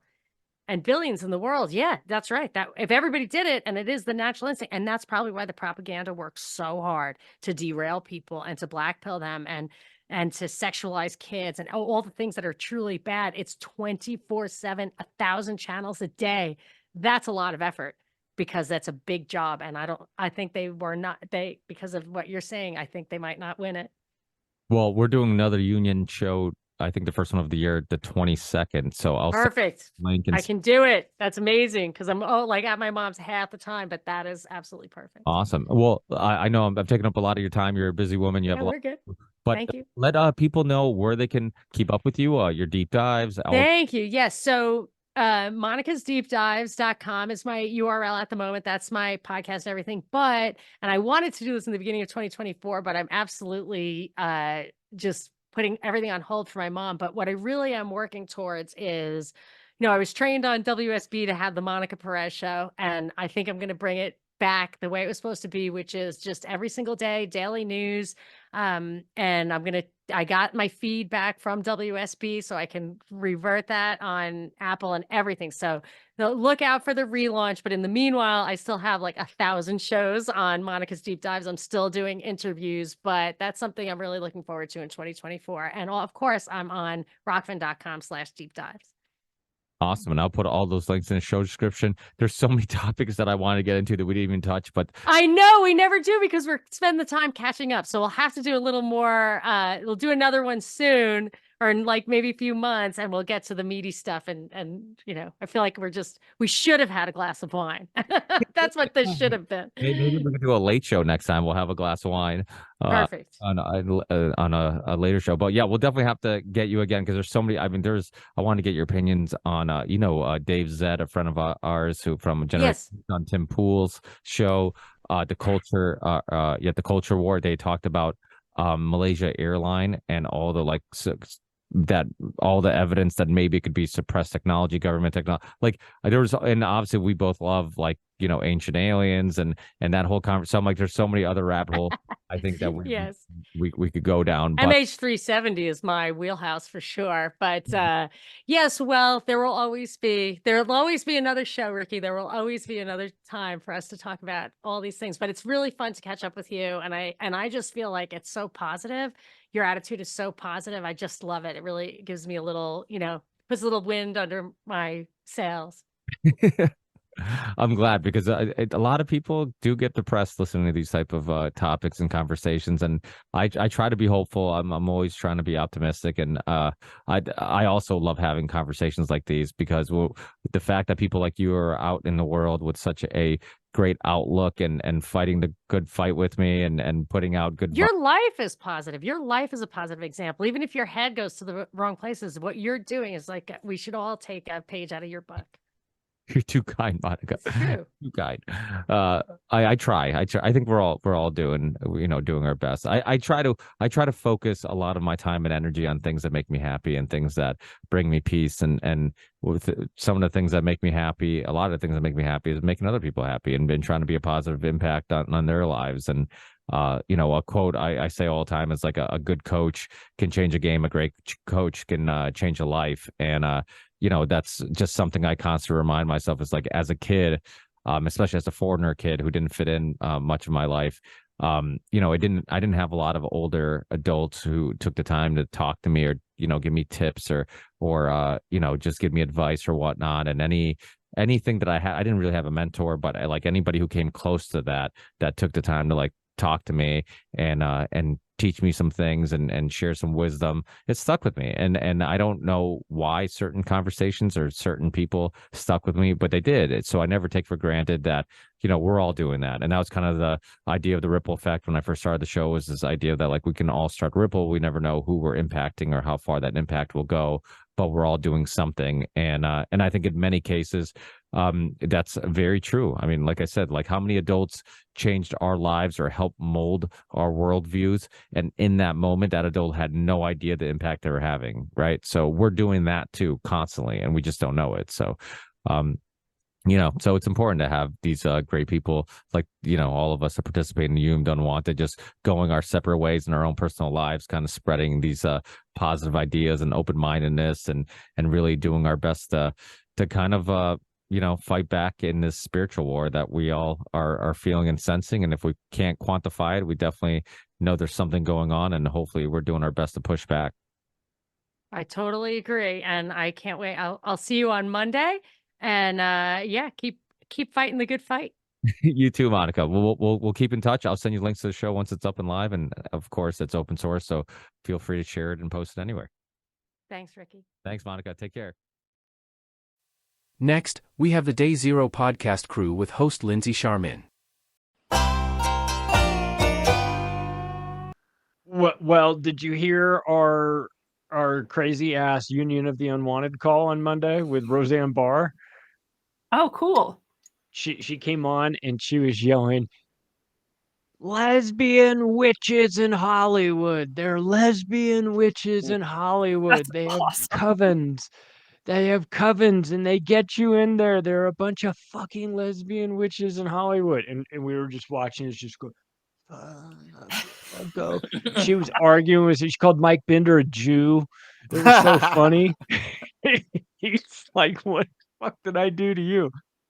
And I mean, she just was out of her fucking skull for like an hour and a half. Oh, I'm so sad I missed this. Who's Mike Bender? Mike Bender made a 6-part comedy series, documentary series about the Comedy Store. It was really good. I watched it. I watched it a couple of years ago, and I thought it was really fucking good. And then he was on that call, and I was like, holy shit, that's the director of that series that I really liked. And he and Roseanne got into she started accusing him of a bunch of shit, of saying a bunch of shit, and he was like, "Your comedy sucks these days, Roseanne." He like gave it back to her. He's like, "You used to be so much better when you were doing this. Now you're playing it safe and you're doing that." But and he just was giving it back to her. And finally, she goes, "You know what? You're right, Mike. My comedy sucks right now. I have been, And she's like, "I appreciate the fuck out of you being honest with me." And we were all just watching this, just like. That's just Cannot amazing. believe this is happening.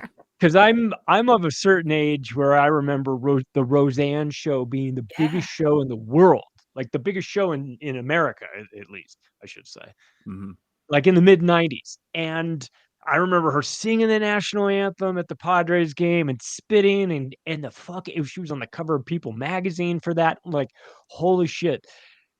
And now she's on the show. She complimented my book because Mel K sent her my book. She told me I must have a smart mom, which I thought which I appreciated and thought was a interesting compliment, which I took, of course. But the whole thing was like a fucking out of body experience. Oh, by the way, it was her, Kathy O'Brien, dude, and James Corbett was on too.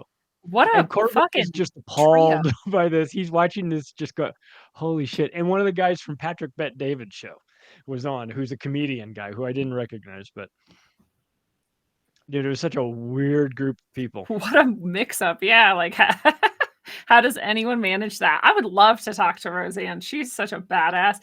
Although I would love to talk to her by herself. Yeah. And then Kathy easier. O'Brien by herself. But with all of them there, it was like too much yenting.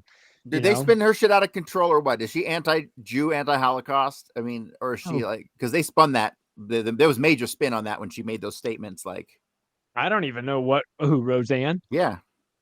I don't even know what her stance is. What was it on? That was like, she said some shit that the Holocaust wasn't real and that it was like it was, this past it was weekend always the with, Jews' fault and stuff. Oh, I don't know. Vaughn, I think. Yeah.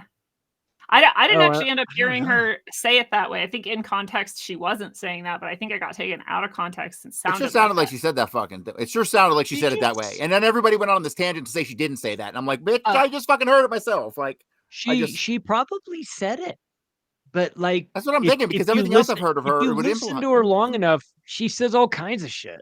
True. Yeah, that is true. You know what I mean? That's the thing, is that like she starts talking about stuff that you're just like, I don't. I'm not following you here.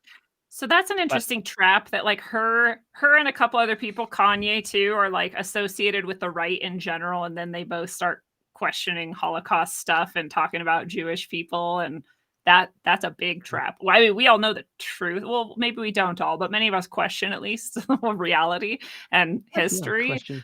I have some questions about history. But we also can see that trap and stay out of it, I think. Maybe. Because people will not understand if Roseanne just says that, like, at all. No, you can't. You can't, especially when you've got her, because she's got a whole lot of very superficial followers, right? People that just follow her because of her name, like they don't know what she's ideologically aligned with. So, and if she starts saying stuff like that, that's too much for those fair-weathered fans. But so you got to keep that shit to yourself. Frightening Me says Isaac Weishaupt, who does great work, did an episode on Roseanne admitting she sold her soul to the devil for fame, which is most of his work is exposing people for saying those types of things and showing that blood sacrifice ritual and all of this stuff. Yeah. And then Beverly Lynch says Roseanne has a podcast on Rumble. She says she reads the Torah every day and follows it. I think she's heavily like pro-Israel. I think she's fucking crazy. This bitch is off her meds. I think she's pro-Israel. She was in Hawaii when we were having the call with her. She couldn't figure out Zoom, so she had to do it by the phone. Oh, so it's just audio. So there was there's just audio of her. Yeah, video of everybody else, audio of her. And huh.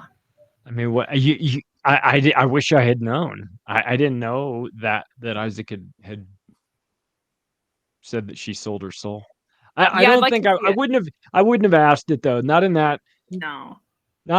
scenario because there's too many comedians on there that would fuck with it. But if I had just a one-on-one with her, maybe. You should. I got too many red flags with her. Sorry. Yeah. Too many red flags. It's a bit iffy. I I wanna did know love Or blue and white flags, I should say. Yeah, there's a lot of blue and white flags. Yeah. I did like the meme that was like, dude, if anyone would have told me that in 2024 Roseanne would be looking cuter than Madonna, you know? Like I know, I saw that. Yeah. My God, Madonna's gross. Dude, it's insane. Yeah. Like, what even is her ass? People are like, it's a diaper. I'm like, no, it doesn't move. It's just like the shape of an ass and it's just like glued onto her or something. Is she a robot? Does she even exist? The shape of an ass. It know. literally just looks like That's what somebody it is. carved She it and like looks stuck it like on her a I think there's something too that your sort of inner mental state can manifest in like the way you look. Like I think that like ugly people inside look uglier sometimes. Yeah. And I think that like Madonna, if ever there was somebody that sold her soul for fame and fortune in Hollywood and now looks like a devil, it would be Madonna. I mean, 100%. And I don't, I don't know. That's not my area of expertise. She's kind of I don't know reversed what it, the David. fuck's going on, but like, She's reversed it. She reversed that crazy face. well, well, maybe they got the new Yeah, clone mhm, out of the that's lab. what I'm assuming. But she's got like some like gigantic looks like fake looking ass. Yeah. It might be like a prosthetic or something. Like, why do you need a prosthetic? No matter what your age is, what would happen to your butt that you could need like a prosthetic? Like, I don't get it. I'm trying to figure out what year it was where the women were like, I need to make my butt as big as possible. And literally getting what year was it? What year was it? I don't know. I'm not sure. Was it 2015? Was it 2016? I was just thinking 2014. When did the big? I need big glutes. I need to go to the gym and I need to do only ass exercises as When many as did possible. women- And if that don't work, I'll just buy a BBL. I mean, it's just. and this is not for men though. I'm not doing this for men. I'm doing this for 2014? myself. Is it 14? Okay. Seems to have been around then at least. Okay, because they swear up and down, no, this is not for me, and this is for me. I'm doing this for me. I need this butt. To do what? You need more cushion to sit on, or I mean, I'm just trying to Tavistock. figure it Whenever out. Tavistock decided that they were gonna push that agenda, the big butt agenda. Mm-hmm. Oh, okay. This next clip is with Ryan Cristian and Courtenay Turner on her speaking to Congress. Well, it's been crazy busy. As we're going to get into, I spoke for the Senate for the first time in my life, and that was cool. Yeah, it was cool. It was terrifying, but it was a good experience. Yeah, I can imagine.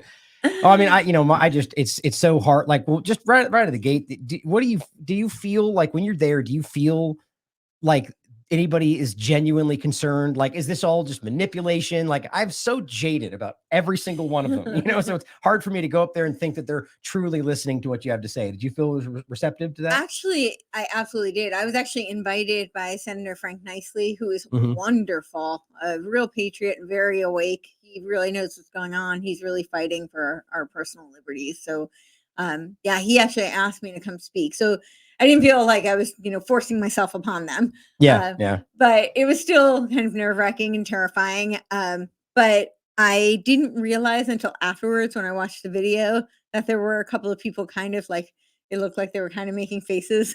I'm sure. Yeah. And I'm glad I didn't notice that at the time.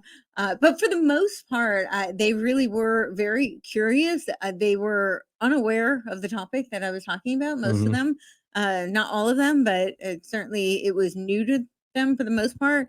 And they were genuinely interested and concerned and wanted to know what we could do. And they actually asked me to help draft a bill. That seems to be a little slower than I'd like. I'm not a particularly patient person in general. Yeah. So I tend to want to get things moving as quickly as possible. But I've been on them, and it sounds like they're doing something called a caption bill, which basically means it's a topic presented, but they don't know the details of it yet. It sounds like a placeholder type thing. Yeah. It's a little frustrating because the things that I proposed, it sounds like they have to make separate bills. Right. And I've been informed they only get 15 so per month. So it would have so some of the other Interesting. things are going to have to wait till next month. This is stuff that I'm not familiar with. So. Sorry, I just brought this up to look Yeah. at the chat. But that's interesting. So like I wonder what the logic of that is. Why wouldn't they be able to just interesting. I'm not sure. Do you have Well, any- I mean, I was not taught civics in school, so I don't know the whole protocol, and I certainly am not familiar with specifically in Tennessee. I don't know if there are different protocols, but I'm guessing it's the same for all states. I sound really ignorant right now. The truth is, I just don't know. Yeah, right. This is not something. It's designed that way, I think. Like it's It so is. muddled and hard to understand intentionally. So Yeah, so, and we're not taught it. It's like Right. not a basic So conversation. you look to them like, well, they're the what's the right word for it? The priests of this right. whole thing. They're the authorities. I mean, I Yeah, basically right. said that. I said, I'm not a policy person. I'm not familiar. I trust that you will be able to handle that. Yeah, I don't. really came in to, let's hope. Yeah. And I'm not even an expert on the topic. Mhm. I really presented it as I'm coming as a concerned citizen. This stuff is new on my radar, but it is very pressing. Tell them And- what it is, and we'll come back and to it we'll come back. before we get to the COVID stuff, since we started Sure. with it. What's it called? So it's called Natural Asset Companies, and it started back in October. They had presented, I think it was October 4th, where they presented, it was the Intrinsic Exchange Group, which is partnered with the New York Stock Exchange. So the New York Stock Exchange was double dipping in here. They were hoping to profit on both sides, but they were partnered with this Intrinsic Exchange Group. The CEO is Douglas Eggers. He has some great videos talking about how rich he thought he was going to get off of this, or they. But it was backed by the Rockefeller Foundation, IBD Labs, Abadir Ventures. Abadir Ventures is a venture firm that specializes in healthcare technology. You might ask, why would they be concerned with seizing our land? I think there is a definite correlation there, but we can address that later. Entertaining ideas, who I could not find anything on. Some of the sub partners are people like the World Wildlife Organization, the brainchild of Julian Huxley, Right. famously coined the term transhumanism in 1957, although Max Moore claims that he did. But he was also one of the progenitors of UNESCO, and his very famous quote about how we have to come to love and appreciate, I'm paraphrasing, eugenics. Right. So this is very much all part of a Malthusian agenda. And basically what they did was, this partnership was to propose a rule to the SEC to have a proposed rule to put a new category of companies up on the New York Stock Exchange. So the very important, there's a ton of reasons why this would be devastating for not just farmers, but I was presenting to the Agricultural Committee, so I really tailored it to farmers. But this would be devastating just to the United States of America, to all the people. It opens up for, but not just our federal lands to be managed and owned by foreign adversaries, but it also it's commodifying the resources. So typically, when you commodify something, it's about production value. This is the opposite. It's part of a degrowth agenda where they're calling it low yield or no yield. It's part of the net zero. The goal is to get to the 30 by 30 agenda that the Biden administration passed legislation on and executive orders on, and they renamed it to America the Beautiful because 30 by 30 didn't sound so great, and people were rising up to what it was. It was part of this agenda that by 2030, only that 30% of the land and water could not be used or inhabited by human beings. This is a stepping stone to what's called the Half Earth Agenda, which was promulgated by E.O. Wilson, who's a biologist who wrote a book called Half Earth. And that is exactly what it sounds like. Only half of the earth, land, and water could be used or inhabited by humans. And the thing that was also really, egregious about this, and quite terrifying in my opinion, is that it opens up for private land to be not just owned but managed. And I think that's really important, because it's not just about ownership. It means you could own the land, and there could be, for instance, a conservation easement on this land where you might not even know. Let's say you've inherited it second, third generation, and they've enrolled in a conservation easement that gets put into this NAC, and then the NAC can decide that you can't farm on it. let's say it's oil. Tell them what this stands for, because I don't think we've touched on that yet. So what is NAC and what does it mean, so they know what we're talking about? It's Natural Asset Company. Okay. So what they're looking to do is commodify things like, the resources, natural resources. So it could be minerals that could be extracted. It could be oil. Like using the stock market kind of thing. Like, so they're going to be gambling on natural assets in the same way. Yes. Okay. So it's similar to derivatives and, kind of they're out of thin air, literally thin air. Right. They're commodifying, and the way that they would monetize. So they think that this is why I still, even after they withdrew the proposal, spoke to the Senate, because they're guesstimating that they have upwards of $5 quadrillion to make. Ooh. I don't really think they're just going to let $5 quadrillion go. Right. That's a lot of money on the table. It's hypothetical money, but the way that they're going to monetize is through carbon pricing and carbon credits. Right. So exactly. carbon pricing is tied to taxes. It's just a fancy way of saying giving people tax incentives for getting their net zero, reducing their carbon emissions, and the carbon offsets are carbon credits. So you could get carbon credits, and that would be a way of monetizing. So, and since we got into but they're monetizing, I just want to mention it's air, water, photosynthesis, right? Like land, just anything natural. Like, so that's. So, is there examples of this before this NAC proposal? Yes. So this has been long in the works. So I just want to say that this has been withdrawn. This proposal has been withdrawn, which is a huge win. That does not mean we rest. Right. They will rebrand, which is why I've moved on to talking about the SEC proposed rule on ESG for farming. The USDA put $3.1 billion into climate smart commodity project. Right. I can talk a little bit about that, but that's horrifying. So these things need to be stopped. And I do think that there's legislation that I talked to our Senate about putting some sanctions against things like conservation easements that they're now calling agricultural easements. They rename, rebrand. They've even co-opted the term regenerative. I got a lot of pushback on my show for when we were talking about how they only want regenerative farming, but they've co-opted the term. So it doesn't like mean sustainable kind of thing. Exactly. Yeah. So give me the horror story here, right? So what not that what they're proposing, but what do you see in this that is so alarming? Why, what could this become that is like the nightmare scenario, why they should be concerned about it? So give like an example. So let's say that you were to purchase land that was very rich in lithium and you were going to start a lithium mining business. And this land then gets enrolled. Maybe it was land that you inherited.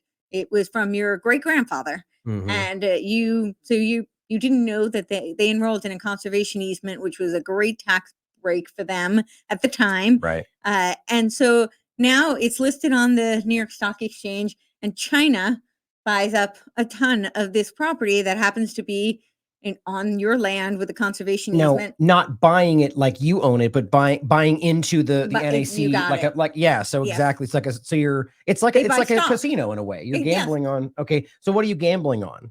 So like whether what happens. I'll just give you the end of that. Oh, I'm sorry. Work game scenario. But so now they're invested in this property that you own, and they determine that you cannot drill anything on that land. So you can't drill the lithium that you thought was going to be your business and you're going to be your bread and butter.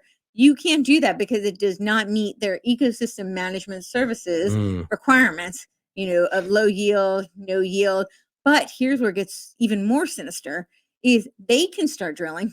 China doesn't want, they have their lithium, monopoly, and they can start drilling. And what would happen is it would be delisted from the New York Stock Exchange. Okay. But now they have stock in it. So they have management rights of that land. So they can keep going.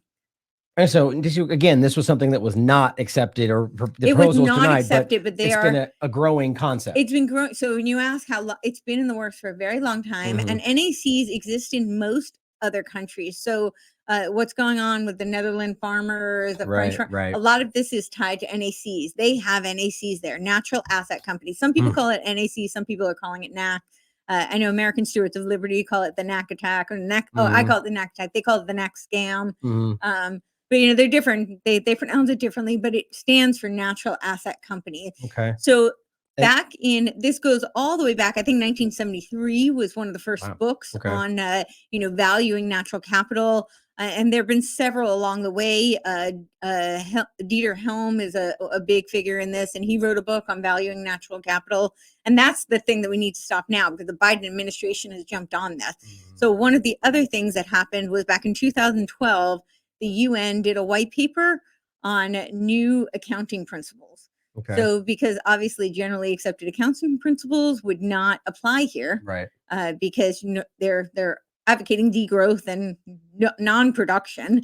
So that you can't value that. It's under a guise of climate change, I imagine, Yes, right? it's all under the climate crisis. This is how they're going to fix it. So they did in 2012. It's called the SEEA Ecosystem Accounting. SEEA stands for Systems of Environmental Economic Accounting. Okay. And it's voodoo economics. It's like it's just nonsense.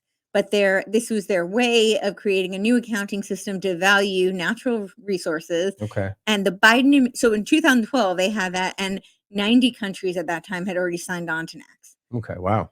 But the Biden administration back in January 2023 created their own version of, it's the same accounting system where they're valuing natural resources, and they've created the United States variation of the UN's, adopting the UN. Is that the proposal? No. Okay, so what's the thing he's proposing called?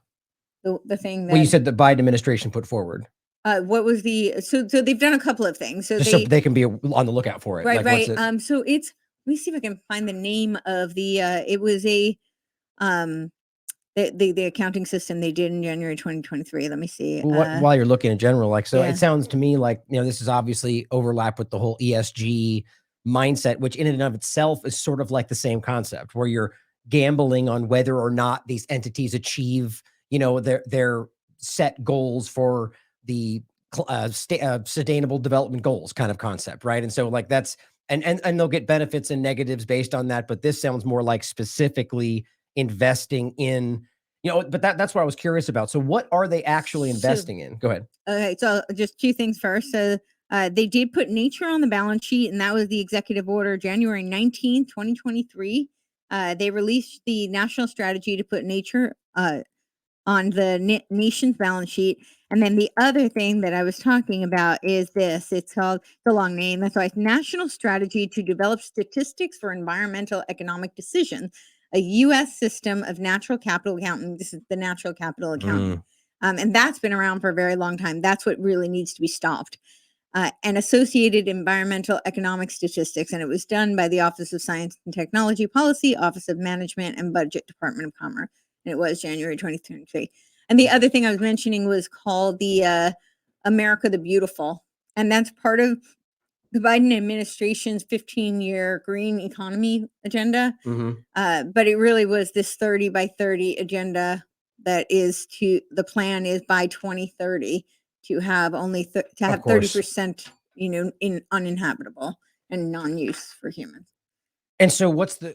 Next, we have this clip from Saturday Night Anarchy with host Tom Cooper on immigration. I don't think Biden has any fucking idea what's going on down there. I don't. They absolutely put not. Kamala Harris in charge of it 2 years ago. Everybody remember that? Yeah. And whatever version of Biden they're telling anything about this, it's, in the most simplistic right-wing, left-wing talking point things. And he knows what to say about Greg Abbott. He knows what to say about, Ted Cruz, a couple other Congress critters from Texas, but he doesn't know what the fuck's going on at the border. Right. Yeah. Neither does Kamala Harris. No, absolutely not. No, and that's my point. I mean, like they did, they passed the buck on it. He passed the buck on it to her from jump. He's like, wake me up when the sex trafficked kids get to DC or the beach house in Rehoboth, and then I'll pay attention. But until then, and there was one guy. There was that one guy that he was on some shows. I know he was kind of going around, and he started out on the border in Texas, in border patrol or whatever. And then he got into a private company, thing running the places where they're housing the children, and then he ended up moving to like New York or something, and was saying how that anytime that they moved children, it was like at between like 3 and 4 o'clock in the morning that he would get a call, and we got a shipment at 3 o'clock at this airport going to there, and they would take these kids, and it was always the whole time he did it and all this, and was always, in the middle of the night like that, where nobody was going to be around, in the airport and all that kind of stuff. And so it's like, how long and how many places or, is stuff like that going on, and it is that part of the, reason why they're letting this, border influx, just come unchallenged, or, it gets deep. Well, especially when you consider that they're making it impossible for regular people to fly now. So you got a bunch of airplanes that don't have people paying for seats in it, but you got a whole bunch of immigrants that you're flying all over the country. Yeah, I'm getting ready to fly down in about 2.5 weeks to Mexico. So I might be the only white boy on the trip back, if you know what I mean. An Acapulco. Yeah. I doubt it, though. I so wish I could afford to go to an Acapulco.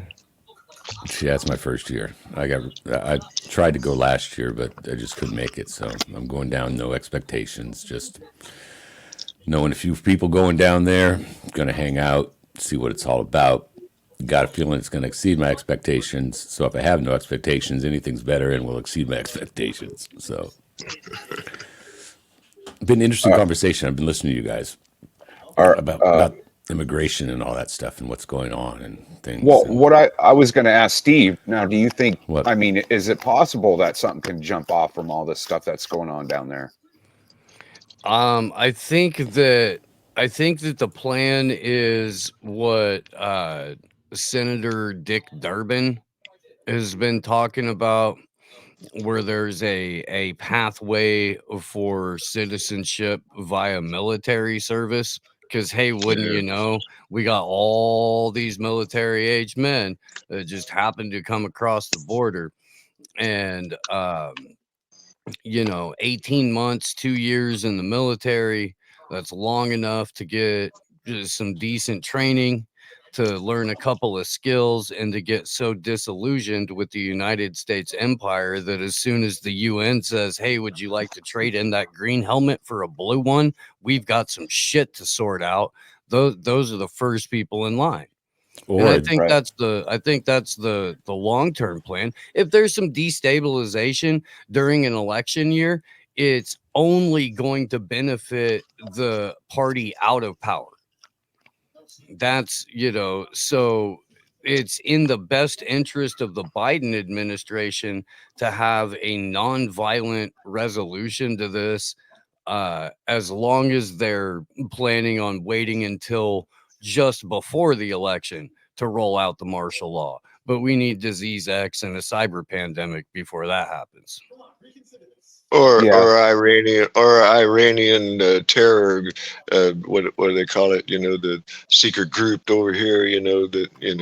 Because of what's going on in the Middle East, there's all these things at the same time. To, like, say, the border being open can facilitate them, moving supposedly terrorist cells, sleeper cells, into place to, carry off some coordinated attacks against Washington, whatever, and then the other aspects as well, so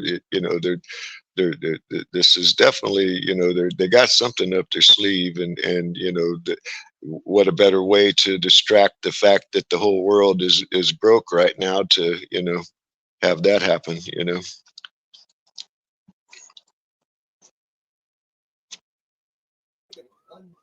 I don't know, man.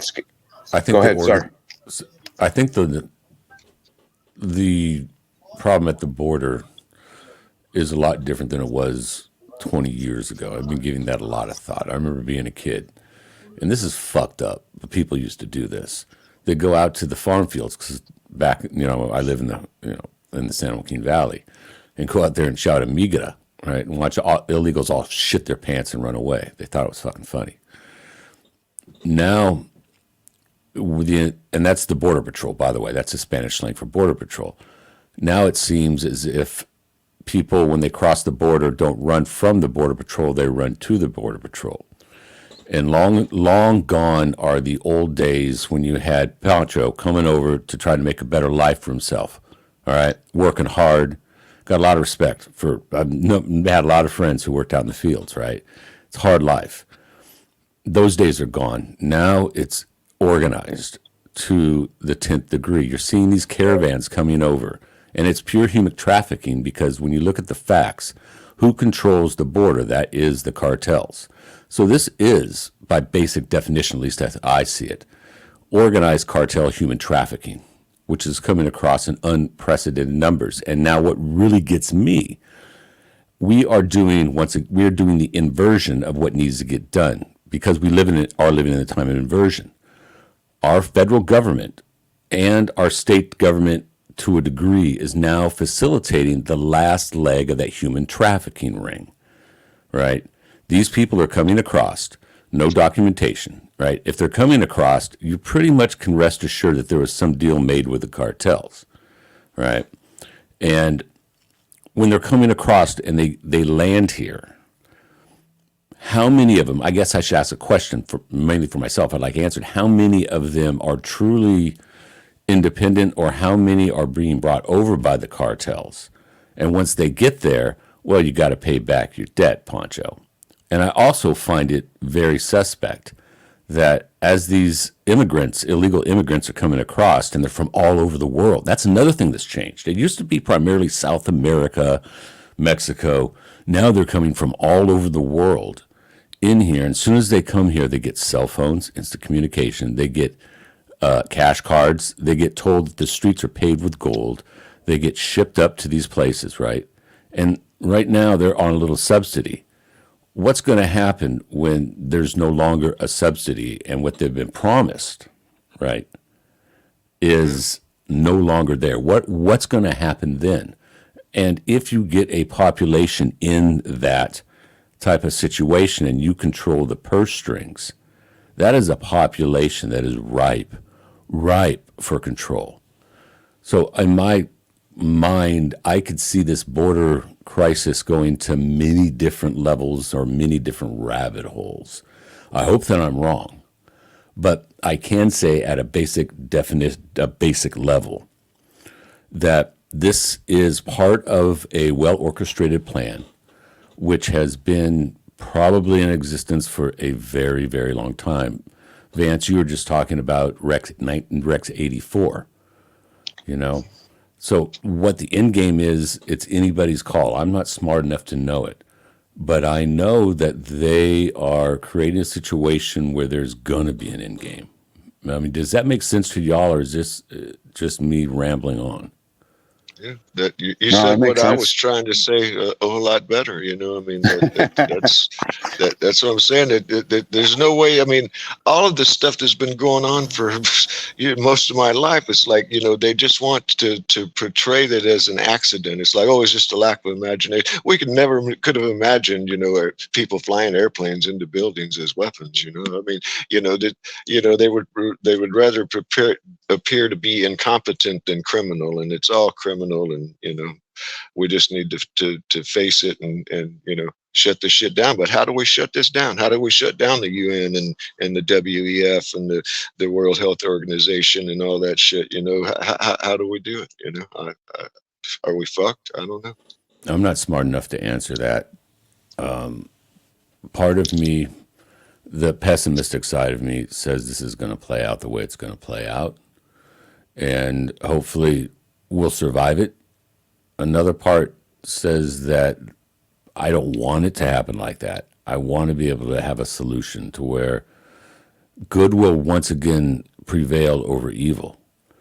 But we're living in dark times. I mean, we're living in times of true aversion. And what comes to my mind when I think about inversion is that's one of the pinnacles of Satanism, straight up. And, you know, I had William Ramsey, and, you know, when you take into play people like Aleister Crowley, Alice Bailey. You know, these were people that were in touch with some serious, dark, powerful entities. And as crazy as it sounds, I think that we're starting to see the manifestations of plans that are laid a long time ago and are ruled and put out by very psychopathic people at the top. I think at the top of the pyramid of power, if you ain't a stone-cold sociopath, minimum sociopath, you ain't even getting close to that lever, baby. You ain't getting close to that lever of power. Yeah, that's true. I mean, Next, we have the latest episode of New World next week with James Corbett and James Pilato. Welcome back to New World Next Week. I'm James Corbett of CorbettReport.com. And I'm James Evan Pilato of MediaMonarchy.com. I don't have more to share on terms of an intelligence assessment. We've got that story. Plus the one brain chip challenge, but first, the media is melting down and neither billionaires nor journalists can do anything to stop it. A wistful tale from the Hollywood Reporter. It wasn't all that long ago that a billionaire buying a storied news publication was a sign of hope and optimism. After all, they had money to lose and they'd earned their fortunes by creating something new. Citation needed. Maybe they could figure out how to make media work. And what about private equity? It's an industry premised on turnarounds, acquiring underperforming companies, reimagining them and making them succeed. Or the classic family-owned publication, keeping a business in the family with no goal of excessive profits, just a certain amount of stability to keep the legacy alive. Unfortunately, it seems no category of owner appears able to salvage a media business in decline while business models still stuck in the past and editorial models built for the world of Facebag and TickChild and AI. The media sector facing a crisis unlike anything seen since the 2008 financial mess with layoffs and cost-cutting at every turn. The cuts have all occurred in the backdrop of declining web readership of many major publications over the past year, and tech giants like the FANG, Meta, Instagram, Facebook, Google, try to keep consumers on their own platforms, and even places like Twitter no longer deliver many readers as the social media landscape fractures. Washington Post, LA Times, Time, Condé Nast, Sports Illustrated, Business Insider, New York Daily News, National Geographic, Baltimore Sun, all in the news this month for layoffs, cost-cutting, labor walkouts, or bleak prognosticating. Maybe, hopefully, they could all #learn to farm. As remember, they made fun of the farmers being put out of work for the new 15-minute city Agenda 2030. Sidebar. The media businesses have been battered on the business side, where programmatic advertising and legacy brand deals still make up a disproportionate amount of revenue, and on the consumer side, with people who used to get their news from legacy outlets now getting their news from TikTok, Apple, or niche digital publications, such as New World Next Week. And the looming threat of generative AI still hasn't taken its toll on the business, though the executives at every company see what's coming. See New York Times lawsuit against Microsoft and OpenAI. And that may be the key. In 2008, the ad market was battered by a market crash, and new platforms like Facebook, Twitter, and YouTube posed a novel threat to legacy media business. It's just that those traditional businesses didn't see what was coming at the time. In 2024, we are in another ad recession, but everyone is more clear-eyed about the state of affairs. And unlike in the past when it was buoyed by lucrative carriage deals, the TV news industry won't be immune from revenue misses that have plagued newspapers and websites. As current CNN CEO Mark Thompson, he is the former New York Times head, but also more importantly, the former BBC head who looked the other way over Jimmy Savile's legacy. He wrote to CNN staff January 17th, quote, "The traditional TV universe is shrinking steadily. The shift from linear broadcast to digital means that the audience for all news channels on U.S. cable has fallen by roughly a fifth in just the past 2 years," end quote.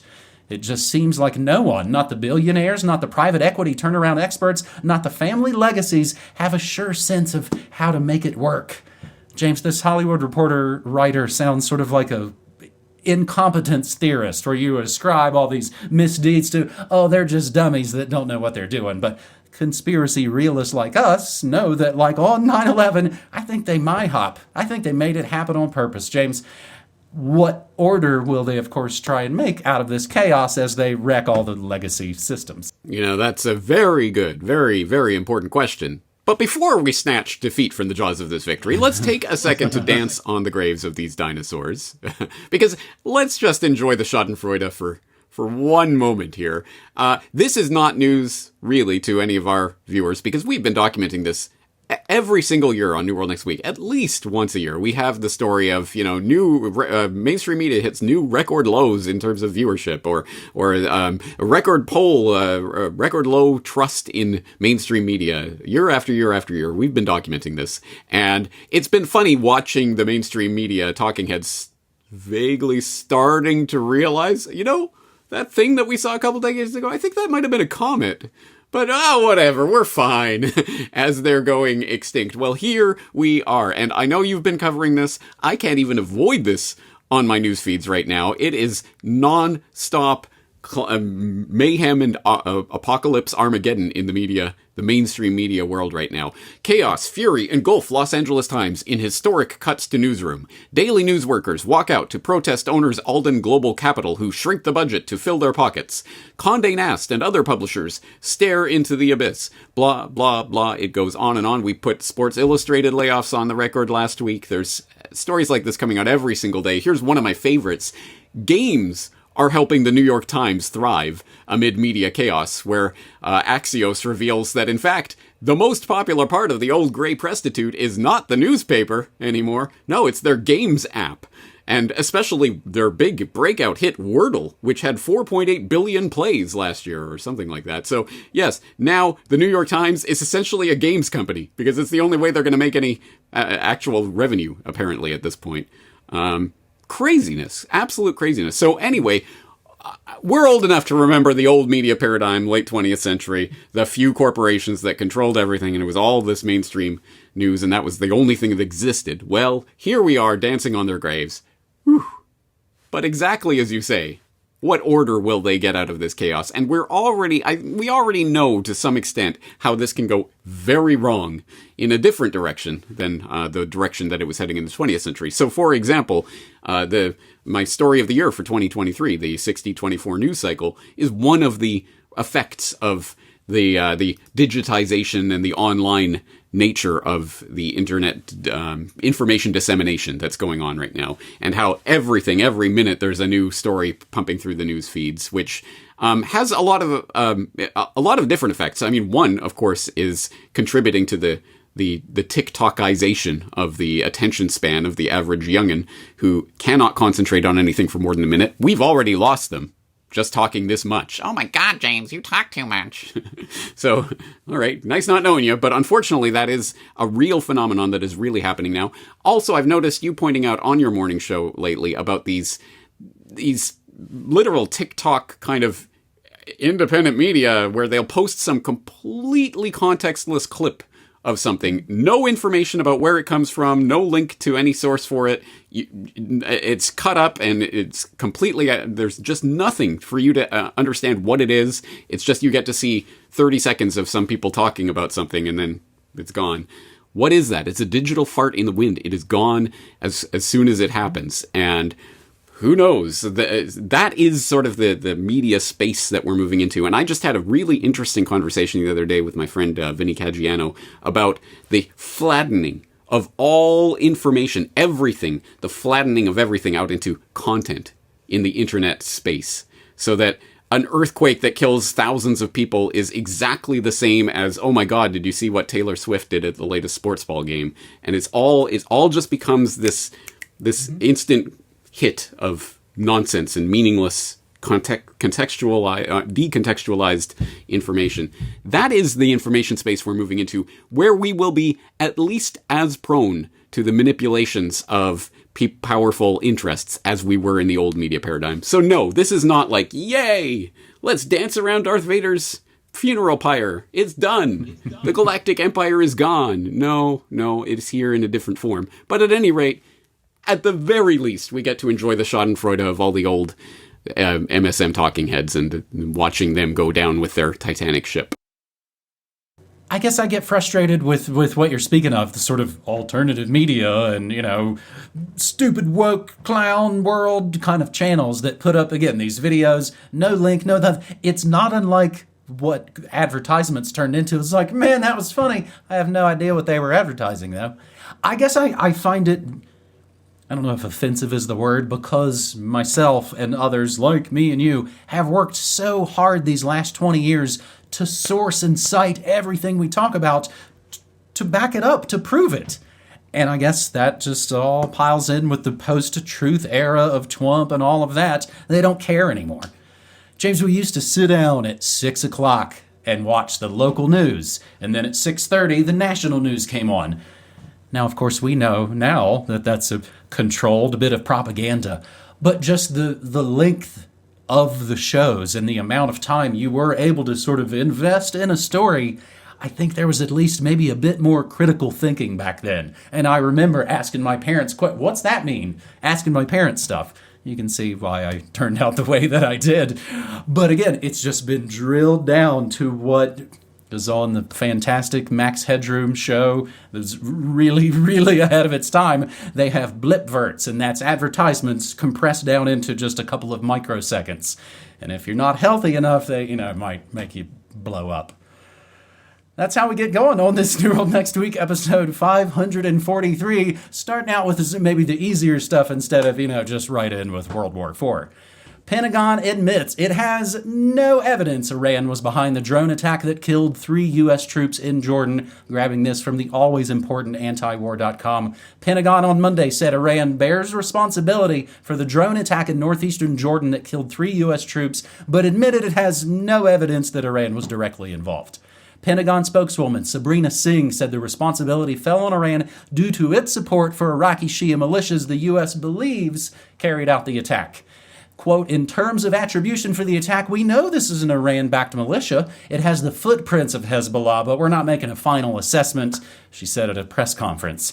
Iran continues to arm and equip these groups to launch these attacks, and we will certainly hold them accountable. When asked if the U.S. knew Iran and Iranian leaders were, quote, actually behind this attack, as in planned, coordinated, or directed it, Singh admitted the U.S. had nothing to show that. We know that Iran certainly plays a role with these groups. They arm and equip and fund these groups. I don't have more to share on. You can see she's basically adjusting, and you can see the ellipsis in the transcript. I don't have more to share on terms of an intelligence assessment on if leaders in Iran were directing this attack. Singh was again asked about the claim that Iran was behind the attack and said the U.S. just knows that Iran funds these groups and has nothing more to add. Later in that press conference, she said Iran bears responsibility for the killing of 3 American soldiers. Also on Monday, the aforementioned New York Times reported that the U.S. intelligence officials had no evidence Iran had advanced knowledge of the attack.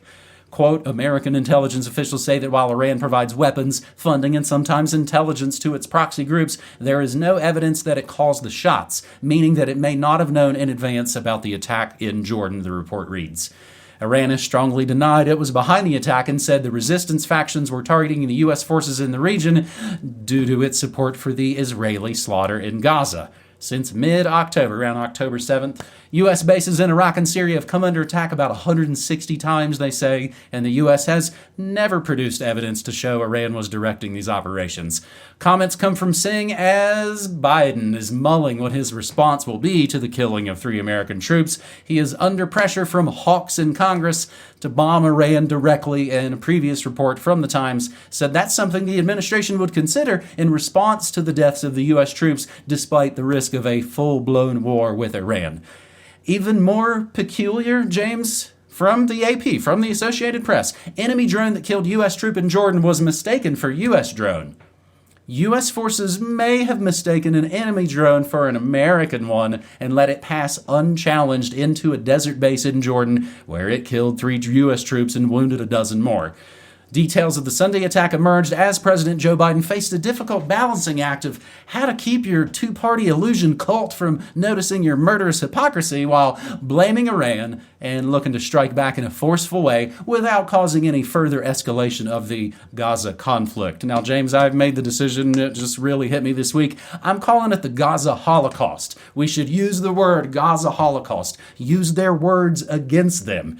But you might, of course, get in trouble for that. Labor suspends MP over Gaza remark in Holocaust message. So, of course, she immediately bent the knee and apologized for words that she said. But, of course, these multi-generational serial killers never apologize for anything, it seems. James?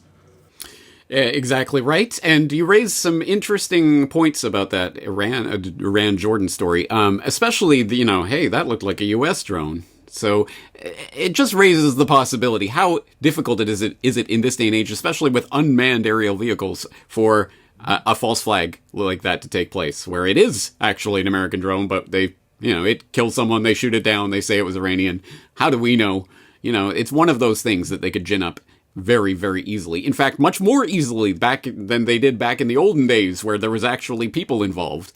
Do you remember when Dick Cheney was mulling about dressing up dressing up U.S. servicemen as Iranians and putting them on mock Iranian PT boats to attack American ships? Pepperidge Farm remembers, by which I mean CorbettReport.com. If you go to CorbettReport.com, just type Iran into my search bar. Do you know I have 2 search bars now? Just in case you get confused. Anyway, type Iran into either of my search bars, and you will find tons and tons of coverage that I've done on this over the years. I know you've done it over at MediumMonarchy.com, because it has been clear for decades now. The neocon side of the deep state certainly has been slobbering over themselves, lusting to get into Iran under any pretense whatsoever. One specific example we could cite on that, I'll cite the work that Gareth Porter did back in the mid-2000s about the IEDs. It's Iran supplying those IEDs in Iraq that are killing American soldiers, I tells ya. Which, of course, was complete and total bunkum, which Gareth Porter undermined in a series of articles that he wrote at the time. Anyway, it's just the same old thing. Iran is vaguely linked somehow in some way we can't specify to some group that we're telling you was the one that was behind this attack, although we have no information on it. Oh, okay, good enough for me. Let's go guns blazing into World War III, guys. That is what... They think you are that stupid that you will fall for that, but we are not that stupid. Anyway, this is just constantly simmering under the surface, and at any rate, we have to understand this is on the table, that they can and will play that card at any time they feel it is most convenient to, and it is only a question of whether the next card is the scamdemic card, or the financial collapse card, or the hey, let's go into Iran card, but it's in the deck, and they've got it up their sleeve. In related news, the U.S. Navy has again lowered their standards of recruiting because they're not meeting those numbers. They must know they're going to need some fresh meat for the grinder. And James, you mentioned the neocons. Those are the neocons that, remember, all the Obamas and Clintons all loved and missed once Orange Man was bad, once they suddenly discovered that the deep state existed. Our third and final story, our wild card story, as I like to say on these New World Next Week episodes, Elon Musk's Neuralink put in its first human brain implant. Elon Musk says his ambitious plan to let humans wirelessly connect their brains with phones and other devices has taken a new step, announcing that the first human has received a brain implant from his Neuralink company. Person who wasn't identified is recovering well, Musk said via the platform formerly known as Twitter that he's helping circle the bowl. Initial results show promising neuron spike detections, he added, referring to the cellular activity between our brains and our nervous systems. The news comes months after Neuralink began recruiting potential human test subjects for its clinical trial. The company, of course, got Food and Drug Administration approval for the trial last May, saying it wanted to enlist people ages 22 and above who are living with quadriplegia or spinal cord injury or ALS. Neuralink clinical trial, I'm always telling you, you gotta have an acronym, PRIME. Precise Robotically Implanted Brain-Computer Interface. Where'd the B go? As the name implies, the process involves using a robot to surgically insert the wires of the company's implant into a part of the brain related to movement. The device is designed to interpret a person's neural activity so they can operate a computer or smartphone by simply intending to move. No wires or physical movement are required. Neuralink says its implant procedure employs custom-made microscopic needles. And as the company last October said, the tip is only 10 to 12 microns in width, only slightly larger than the diameter of a red blood cell. Okay, just a little pinprick. The small size, allows threads to be inserted with minimal damage to the cortex, they claim. The goal of the PRIME trial, the company said in a promotional video, is to place a small, cosmetically invisible implant in a part of your brain that plans movement. In other news, Elon Musk's Neuralink killed at least 1,500 animals in 4 years while testing this, and those are the 1,500 that we know about. So, of course, as we've talked about, these new technologies, space age, amazing, futuristic developments. How can you deny the benefit of putting tracking chips in our pets or our demented parents? But James, I bet a lot of people, I think a lot of people might have trouble getting these installed because they don't have brains in the first place. But,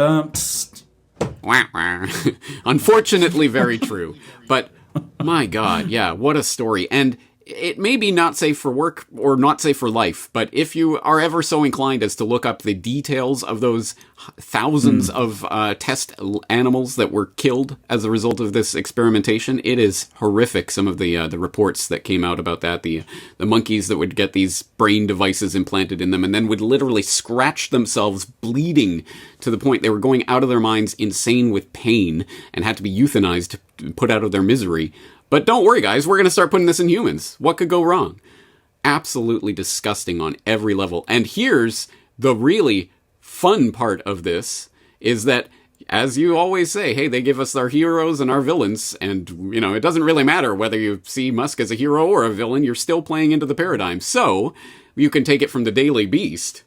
Yeah, take it from the Daily Beast. Why we should be skeptical of Elon Musk's Neuralink implant claims, where, hey, I'll give it to them. They're saying, well, you know, really, at this point, literally, at least at the time that this was written a couple of days ago, we literally only have Elon Musk's word for it. There's not even a press release from Neuralink at this point. It's just Elon Musk said they did this, but there's absolutely nothing showing that they did this. So maybe we should at least reserve our judgment on this until they actually provide proof that this has actually been done. But assuming it has been done. But then, you see, that puts it in this paradigm where, for once, yeah, you see this MSM-adjacent outlet, this propaganda outlet, is actually being skeptical of a story precisely because, like Orange Man bad, now it's Musk Spaceman bad, right? It's like, oh, Elon Musk is the bad guy in this new paradigm they've created, which means, oh, okay, wait, but I'm against them, so I must be for Musk. So go Musk, and anything Musk does, great. I'm going to get that brain chip in me so hard to own the libs. Yay! This is the nonsense of the heroes and villains paradigm circus wrestling stage show that they parade in front of us and get us to root and cheer and jeer for the bad guys or villains or the heroes as, and again, it doesn't matter what side of the show we're supporting. It's a show. Get out of it. We do not want the brain chips. That's the bottom line of this. Elon Musk is a huckster. He lies about everything. He may be lying about this, but he's not lying about wanting to brain chip you. And if you take it, you're the sucker. Now, I will leave you with some clips from this week's episodes of AM Wake Up, in case you missed any. Hope to see you all next Friday.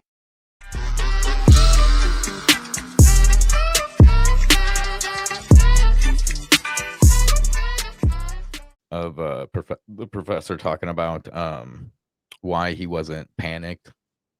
Oh, yeah, sure, of course. And I was never panicked because as a pathologist, I had autopsies every winter of, let's say, 4 or 5 people who died of normal flu. We did some precautions, but we did not run around with mouth protection or anything like that. And we did normal washing of the hands. Now, early on during the so-called COVID pandemic, many pathologists were prevented from performing autopsies on patients who were suspected of having died from COVID-19, or COVID-19, the virus was listed as the official cause of death. Why do you think it was that these pathologists were not allowed to perform autopsies on these bodies? Well, this is actually a scandal by itself. This was the second point when I became an unbeliever of all this, and I doubted the truth of all things that were taught to us. Because if you have an unknown disease, the first thing that you do is that you order to do autopsies. And this is actually a shame to all pathologists, especially in Germany. I mean, they should have gone, what do you say? I go ape? No. I get it. Yes. And they should have gone to the government and said, this is absolutely unscientific. Yeah. So the reason why I posted that, I know I've been posting so many clips. If you follow my Twitter, it's just filled with this interview, but I know that's probably super annoying. But the reason why I posted that in particular yesterday was because I think that there's an effort to rewrite history. And there's this idea that the science had changed. All of us here know that. I know the viewers know that. But we're now being told, or not being told, but people who went along with this nonsense at the very beginning are now being uplifted as so-called leaders of the COVID dissident movement, which, by the way, is so stupid. We don't need that anyway. But there's and one for the record, go fuck yourself, Brett Weinstein. For the record, you're still muted, Chris. It doesn't. It doesn't say that he's muted though. That's what's there. Well, he's muted on his Roadcaster. Oh, it's okay. multiple buttons, right? And I do this all the time too, because I've got a mute button right here, that I've got a mute button right here, and sometimes it. Can you now? Yes. Go ahead. Yes. Something dropped out. I fucking technology. But Scott Jensen, wasn't the senator in Minnesota? He was ringing this bell right at the beginning, because in his practice, they were telling him on death certificates just to write down from COVID, like just on all of them. And then when they broke it down, and that of COVID with COVID, it was like what, like 99% were they didn't have COVID. They didn't die from COVID. They didn't. Yeah, it was the ventilation and the procedures and shit. Mm-hmm. Yeah, it's wild. And the financial incentive too. I mean, in a slightly different way. Jensen came out and was making that point early, but they definitely made more money if that was on the death certificate. And that's to make that clear for those that may sound more shocking than it is, and it is shocking. That is still how it went before COVID. Like there's different treatments and you get paid different levels, and even then that still probably influenced whether or not they leaned a certain way. But this was very nefarious in the way, because of all the other things that manipulated COVID into the front seat. So this one was like it was clear. Specific to COVID though. I mean, like, have we had something that's been like rolled out like specific for a pandemic? I don't think we've had anything like that. No, I just meant, like, for instance, if you diagnose flu versus something else, there might be more insurance money. That's always really been there, right? Yeah. But this was, but I agree with you. The way this was done with all the other parts to it, these people, they told themselves probably that it was because it was, just the way it worked. But there was if you give somebody a financial incentive, there will come a time, even an honest person, where you'll be right down the middle. And you'll just choose to go COVID because, well, it's right down the center. So you don't feel morally torn by it, but it's still driving them to put it down. It's crazy and Jensen, by the way, is still being attacked. He was immediately, and he lost his practice, and it's crazy, man. They go after and then everybody. the not doing the autopsy stuff, that was being done here as well. I mean, they just, and they said it multiple times in front of people too. They're like, right now, the COVID numbers are high because we're writing it down. If you get in a car accident, it's COVID. I remember when she said that publicly. And Burke said that. And then there was it in Washington State? I think they stood up there and she said it. If you remember the reasoning, like behind the Broadway, like one of the earliest things, autopsies too, was just, it like, because the way they framed the beginning was like, this was like Ebola times 10, right? So they were like, well, we're doing autopsies, we might get sick, and even with the hospital, like the nurses were like, well, we might just, let this happen because we don't want to risk our lives. It's like, that's what your fucking job is. It's like a fireman being worried about a fire. It's like, it doesn't make any sense. Still, that's how they put it out there, Yeah, that's such a good point. They got to sit there and watch the teachers be like, well, I don't want to teach anymore, so let's just have all the parents do this shit. We'll check with you on a screen once a week, and we'll call that and pay us, and then pay us triple, or otherwise we're never doing this again. Right. And I've asked several doctors too who got it right from the very beginning. And I said, these different people who for some reason claim that they didn't have They didn't realize that this was not as big of a deal as they were claiming it was in the media. Based on your education and your training and expertise, shouldn't all doctors have known from day one that the lockdowns, the masking, the closing of all of these businesses, or small businesses rather, shouldn't they have known since the beginning that this was not going to work and that it was actually going to be quite detrimental? And the answer to that is yes. So this is about narrative control. It's about saving one's reputation too, I think, but these people are completely controlled. We know who they are. They're just puppets, really.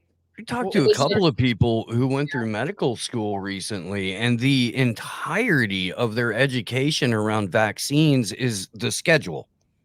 That's what it is. It's not what's in them. It's not what they do. It's not how they work. Even from like a Rockefeller medicine standpoint, they don't even teach them any of the fucking propaganda as much as they just go, okay, this is the schedule.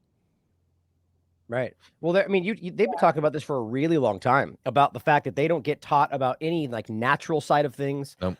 They omit a lot of that, right? And what the two important points for me, I knew a girl who went through, was trying to be a doctor, ended up being a physician's assistant, which is just like it's basically all the same stuff, but you're like far less money, one step removed, but you know all the same things, and above a nurse. But she made the point that we don't talk about the fact that you go to medical school, there's a doctor that barely squeaks by, barely passes every test and still goes out in the field with that white coat, and we don't get to see all of that, right? So just because someone's a doctor, one, doesn't make them that good at the job, and two, doesn't make them a good person.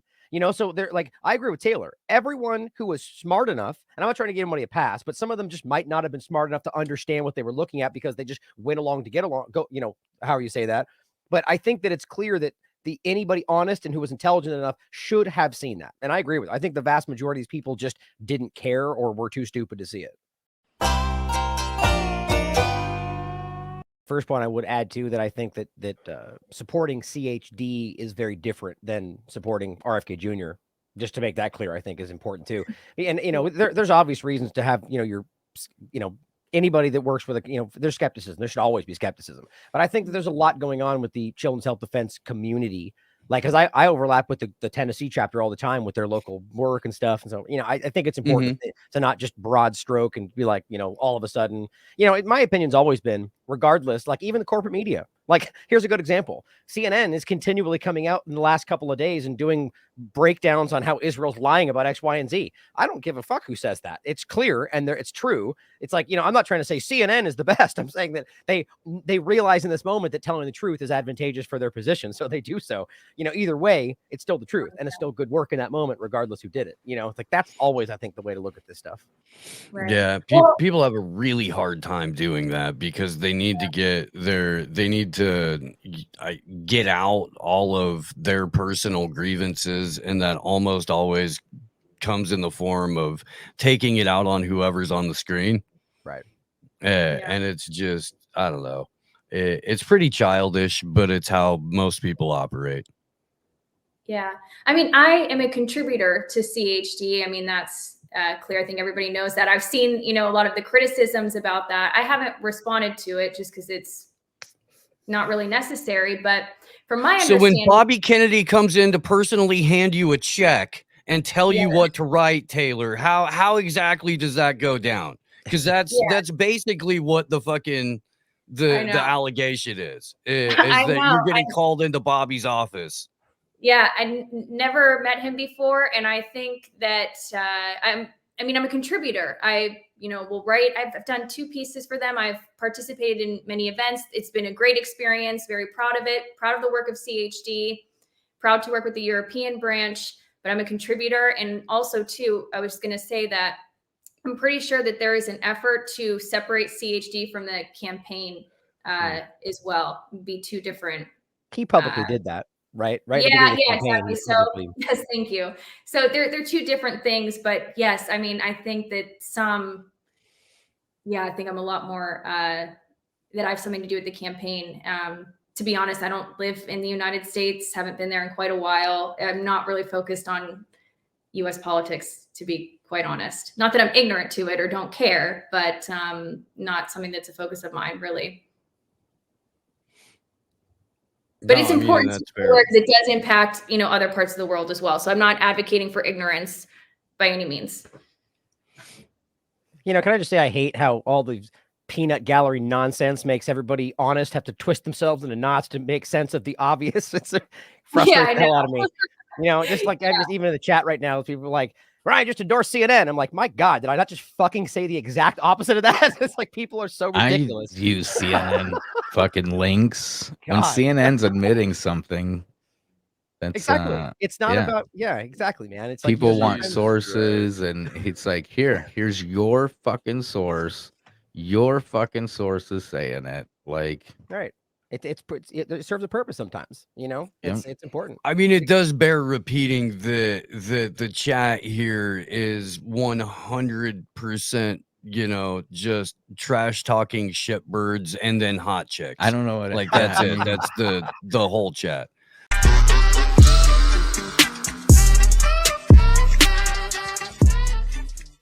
I've been to Hiroshima. Granted, I was 12. But I mean, I've stood there at the reflecting pool and looked at their little grove of dead trees and then wondered why the trees immediately next to them were living. And there's life all around it too, but then they tell you that there's not. The whole thing's weird. I was confused about it as a kid and kind of got not to stop asking questions, but that's above my pay grade. Kind of okay. Well, that's weird though, don't you think? And they're like, it was tragic. Hush. Right. As I said, I haven't researched into this. There is a book. I did post about it.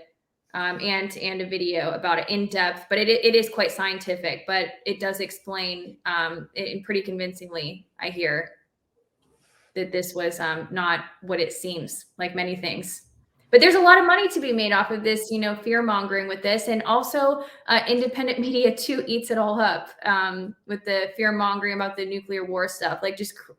It's a bit frustrating to see. They made 2 generations, 3 generations terrified of nuclear war. Yeah.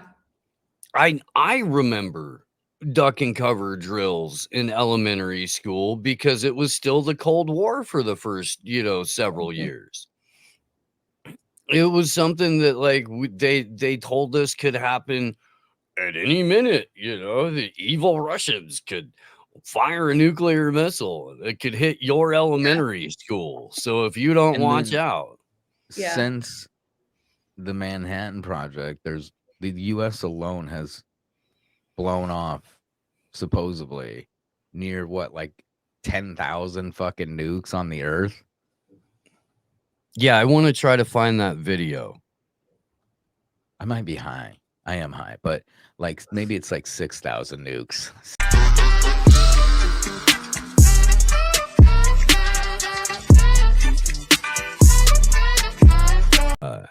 Yeah, so this is this is what they're saying is every nuclear bomb explosion in world history. Yep. And they're calculating almost 3,000 of them. I'm not going to play their crappy so I was a music. little high.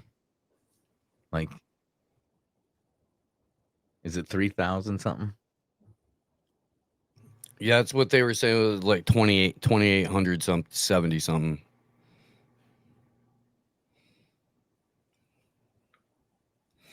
But yeah, there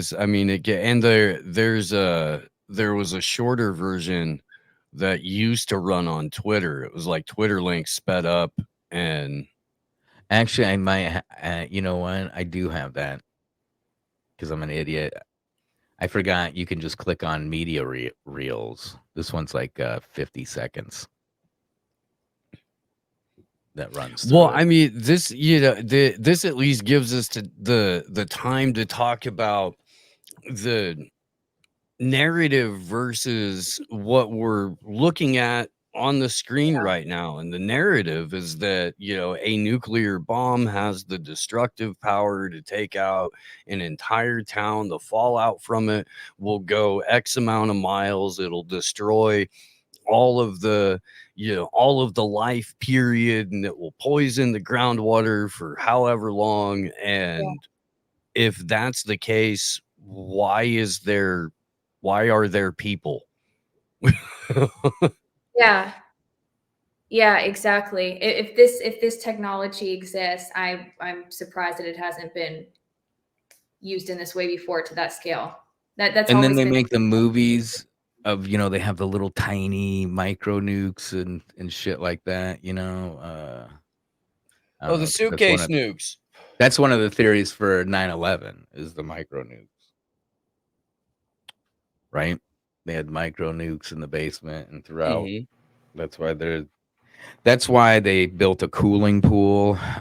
They call it the reflecting pool, but it's a cooling pool for what's underneath the ground there, and all the radioactive shit is the theory. And they're like, yeah, we'll just fire off 5,000 kiloton nuclear weapons. Jesus, China and possibly Russia go are in wrong? a war, huh? That was crazy. They're fucking nuking the shit out of each other up there. They should all be dead, like the sparrows in China. That's interesting. That whole fucking thing. In like 5 minutes, I have to head out here just to let you guys know. Okay. Yeah. But no, I'm glad you bring this up, because I think that, as I said, I think a million times already, I get frustrated seeing it all the time. And I think it's just a way to control people, similar to, and I hate to bring this up, it's similar to, you know, alien stories, things like that, to put a lot of fear into people and to essentially control them, because the way you do that is through instilling fear one way. Well, and there's a huge overlap with those two narratives, and the era that they became prolific in, and just the way that we set up an entire media or entertainment apparatus that revolves around both. I mean, for decades.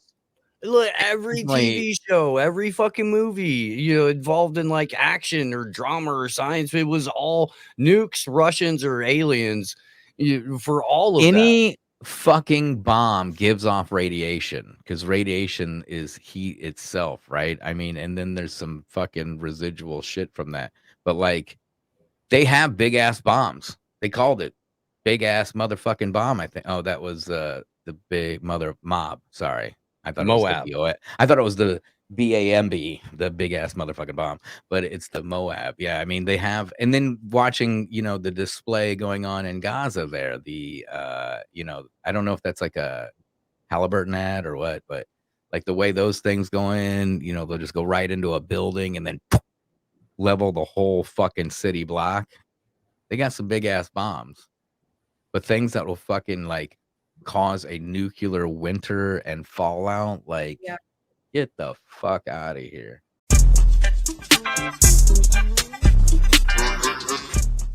Keith McHenry, everybody. Well, thanks for having me. How's it going?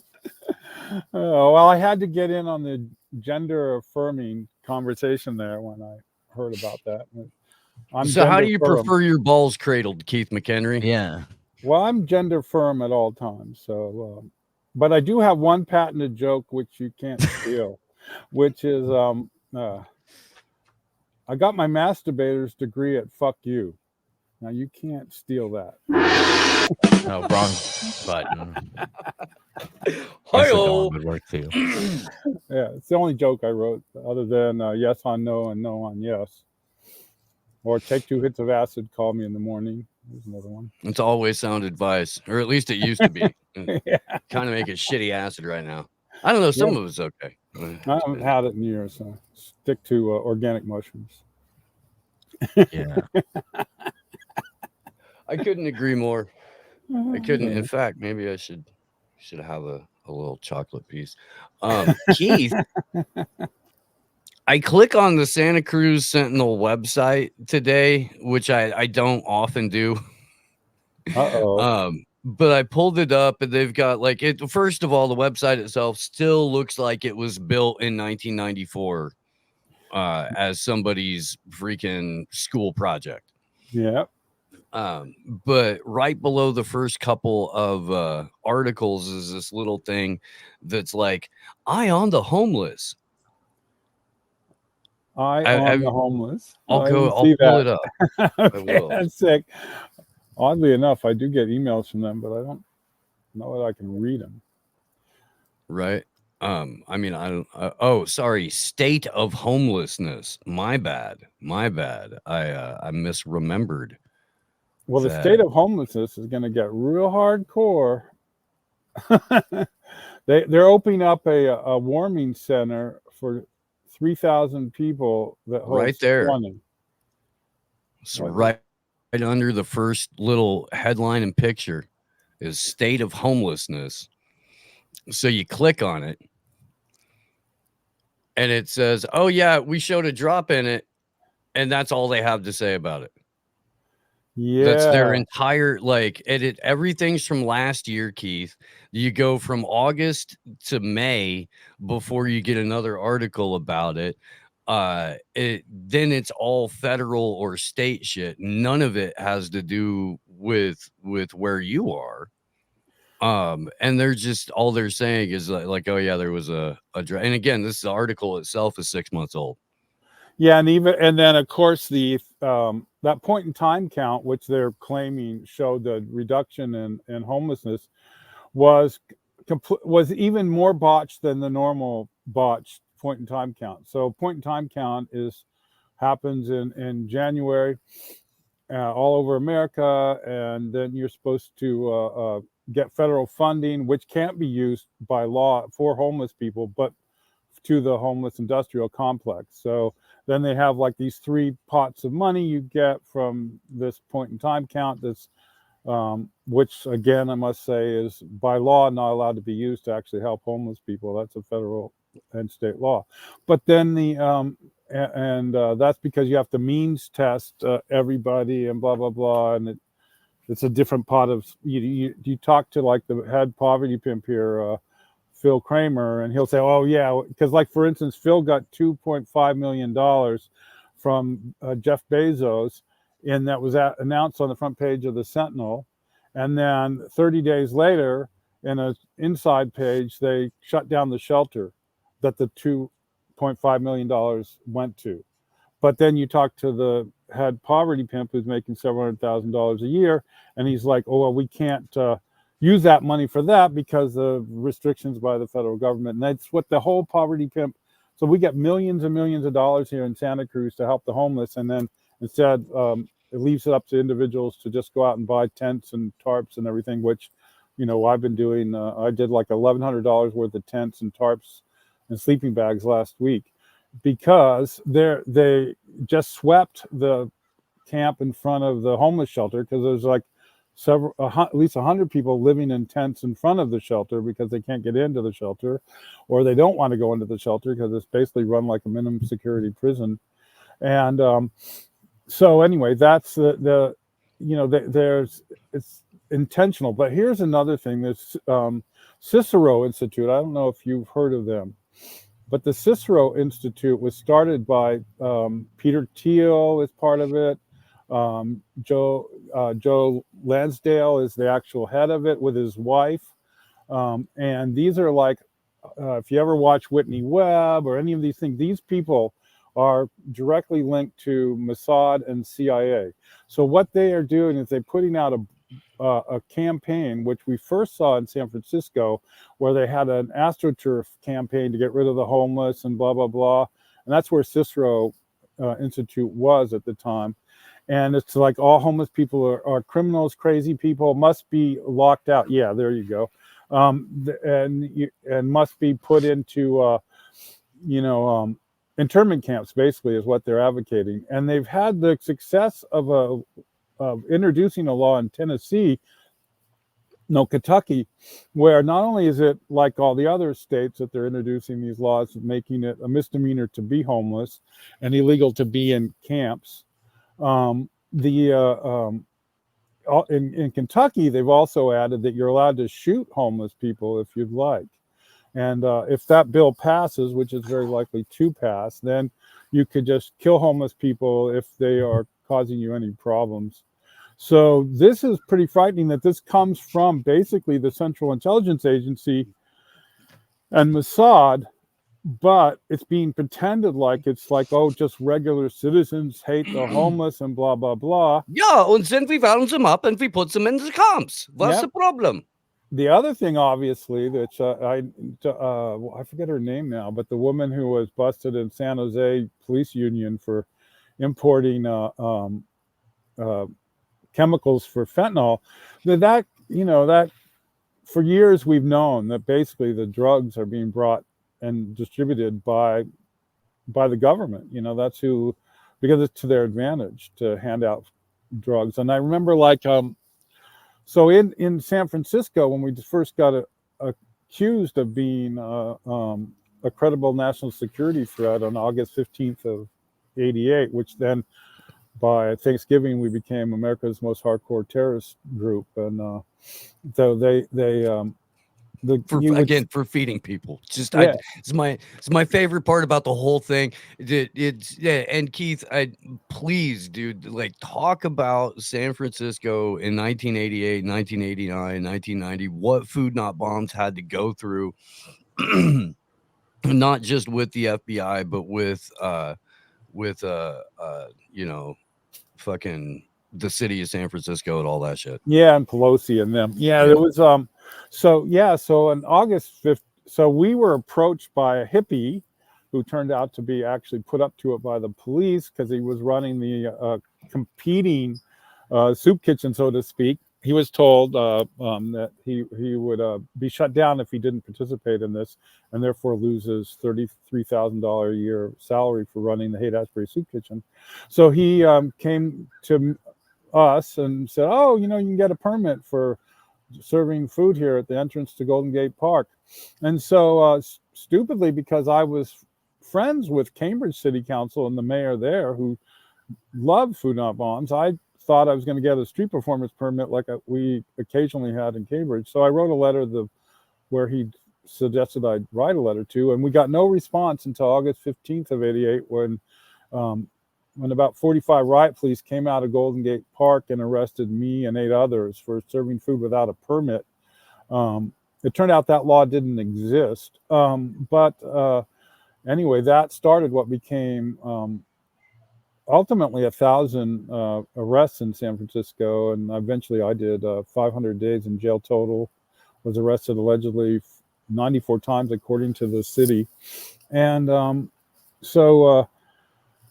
was on the 29th of August that the FBI Joint Terrorism Task Force, who had been there at that Monday arrest, where 24 people arrested on the 22nd of August, they sent this memo to the FBI Joint Field Office in San Francisco saying we were a credible national security threat. And so we were, that started us on this road of being a terrorist organization. So on August 29th, 1988, there were 10 volunteers in Boston. There were, of which 5 were going to go down to Washington, D.C. and feed people at a protest against the war in El Salvador.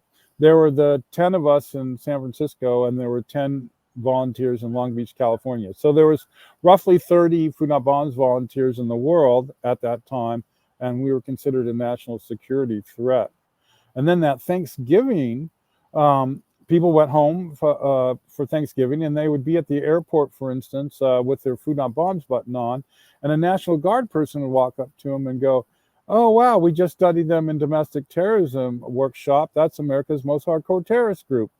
So, so we were hearing the stories even then, and I only got this FBI memo maybe a year and a half ago that showed that we were considered a national security threat in that memo from the FBI Joint Terrorism Task Force to the San Francisco office. But then I was on a speaking tour, and I don't, needless to say, like normal TV. So I was watching like C-SPAN, a lecture by two people from the, by a guy from the State Department. And he was comparing the people that serve the vegan meals in the parks to Al-Qaeda, who's more dangerous. And in conclusion, he said that the people that served the vegan meals were much more dangerous, that they would last longer than they would last another 30 years, and Al-Qaeda probably wouldn't last another 20, partially because they knew they were funding them and they knew when they were going to cut off their money. But then the other thing was that we were like friendly local people, that people really liked us. And the reason that the vegan meals were much more dangerous than Al-Qaeda was that American public might think money should be diverted from the military to education, healthcare, and other social services.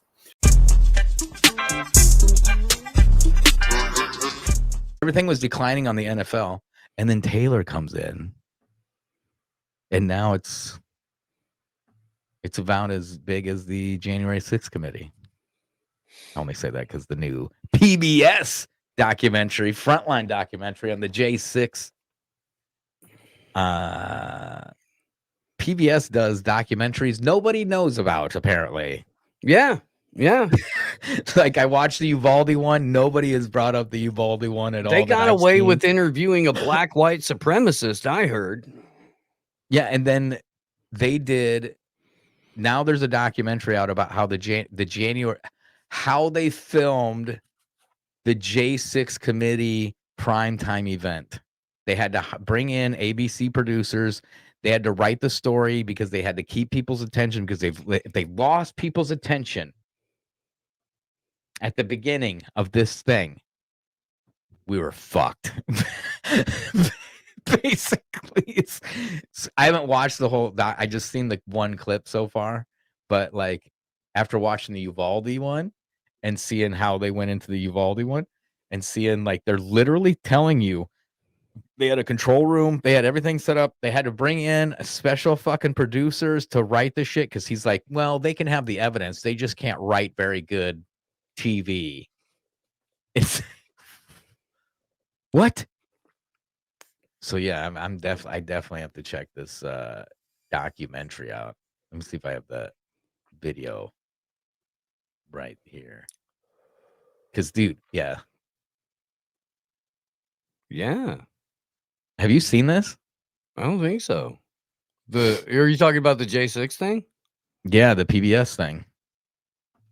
I mean, there's been a couple of we played the Uvalde clips. We haven't played anything from the J6 thing.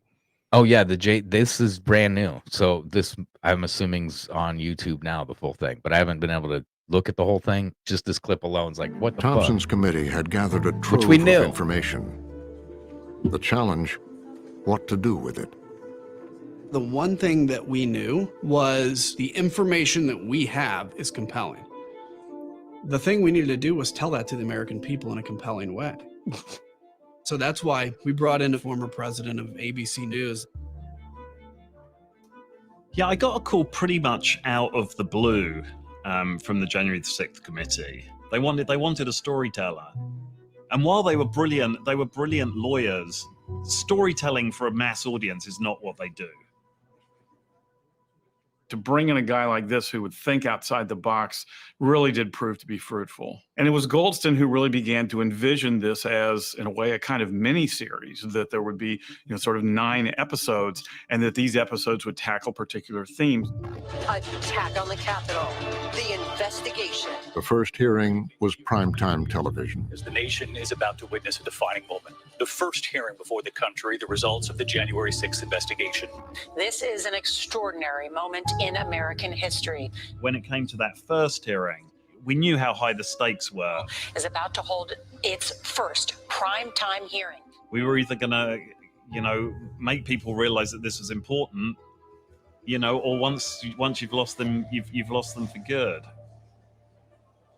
On the evening of June 9th, 8:01 p.m., the doors opened. My heart was beating pretty fast on June 9th. And it was a real question of, is this going to work or not? All right, everybody, here we go. 5 on the line, please. I'm in this tiny control room right up the stairs from Canon Caucus. And we count down to the start of the hearing.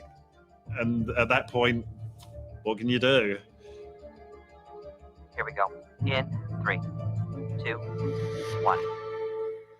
The Select Committee to investigate the January 6th attack on the United States Capitol will be in order. Without objection. We wanted to make sure that this was a presentation that would grab the audience and hold on to them. Chairman Thompson loved to say, it's got to pop. What the fuck? What the fuck? It's gotta pop. You know what you're missing, kid? It's the pizzazz. Your fake hearing, your kangaroo court is out of kangaroos. It's gotta pop. Are you fucking? You're muted. Yeah.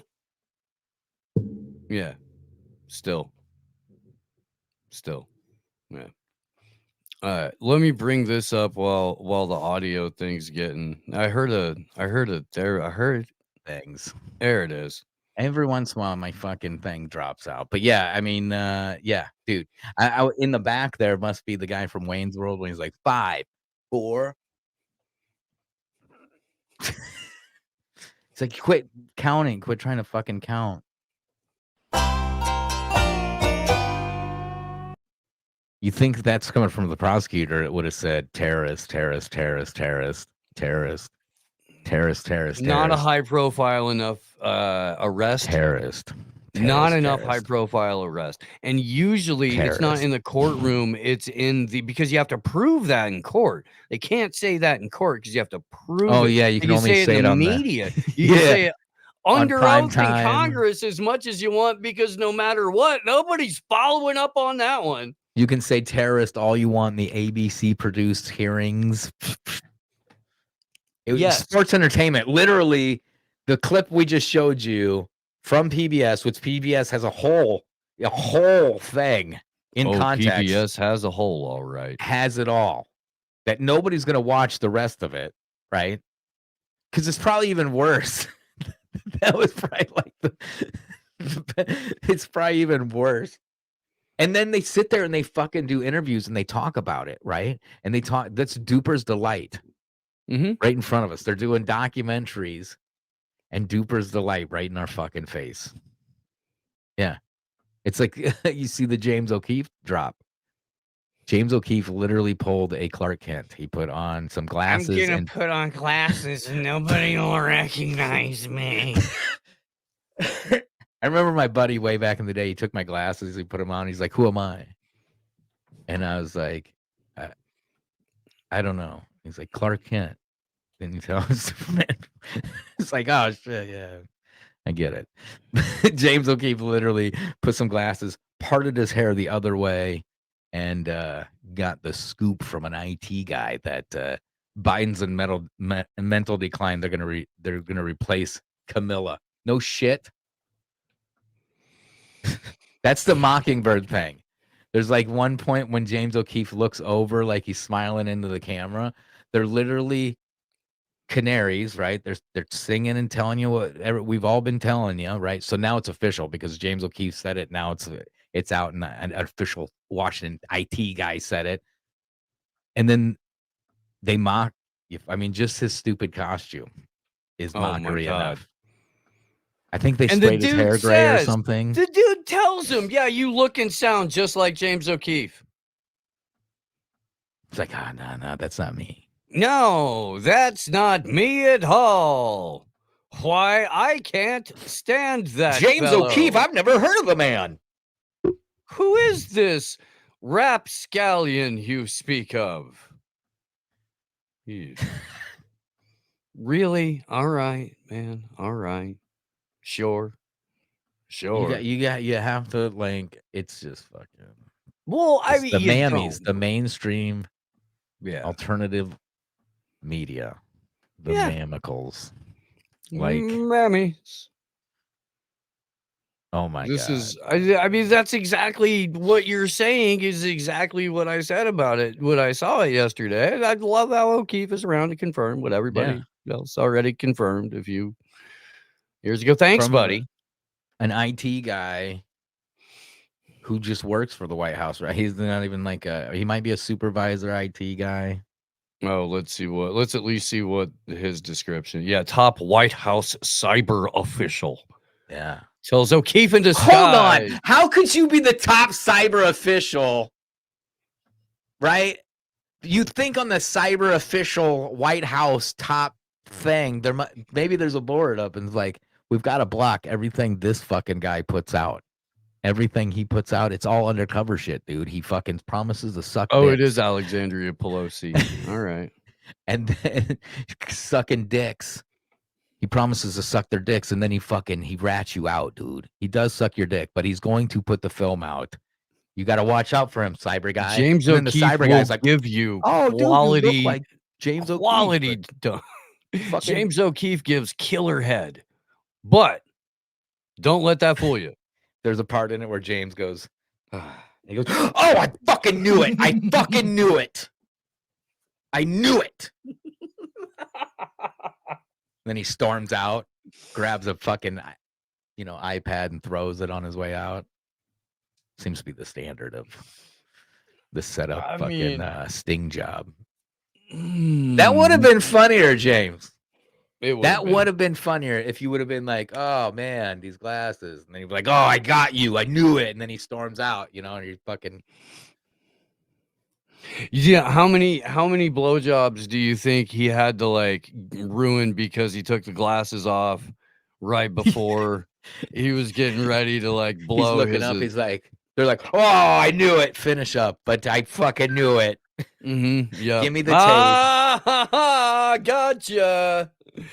All right. Okay. Yeah. No, it's a little toothy, James. Now we're gonna get sued by OMG.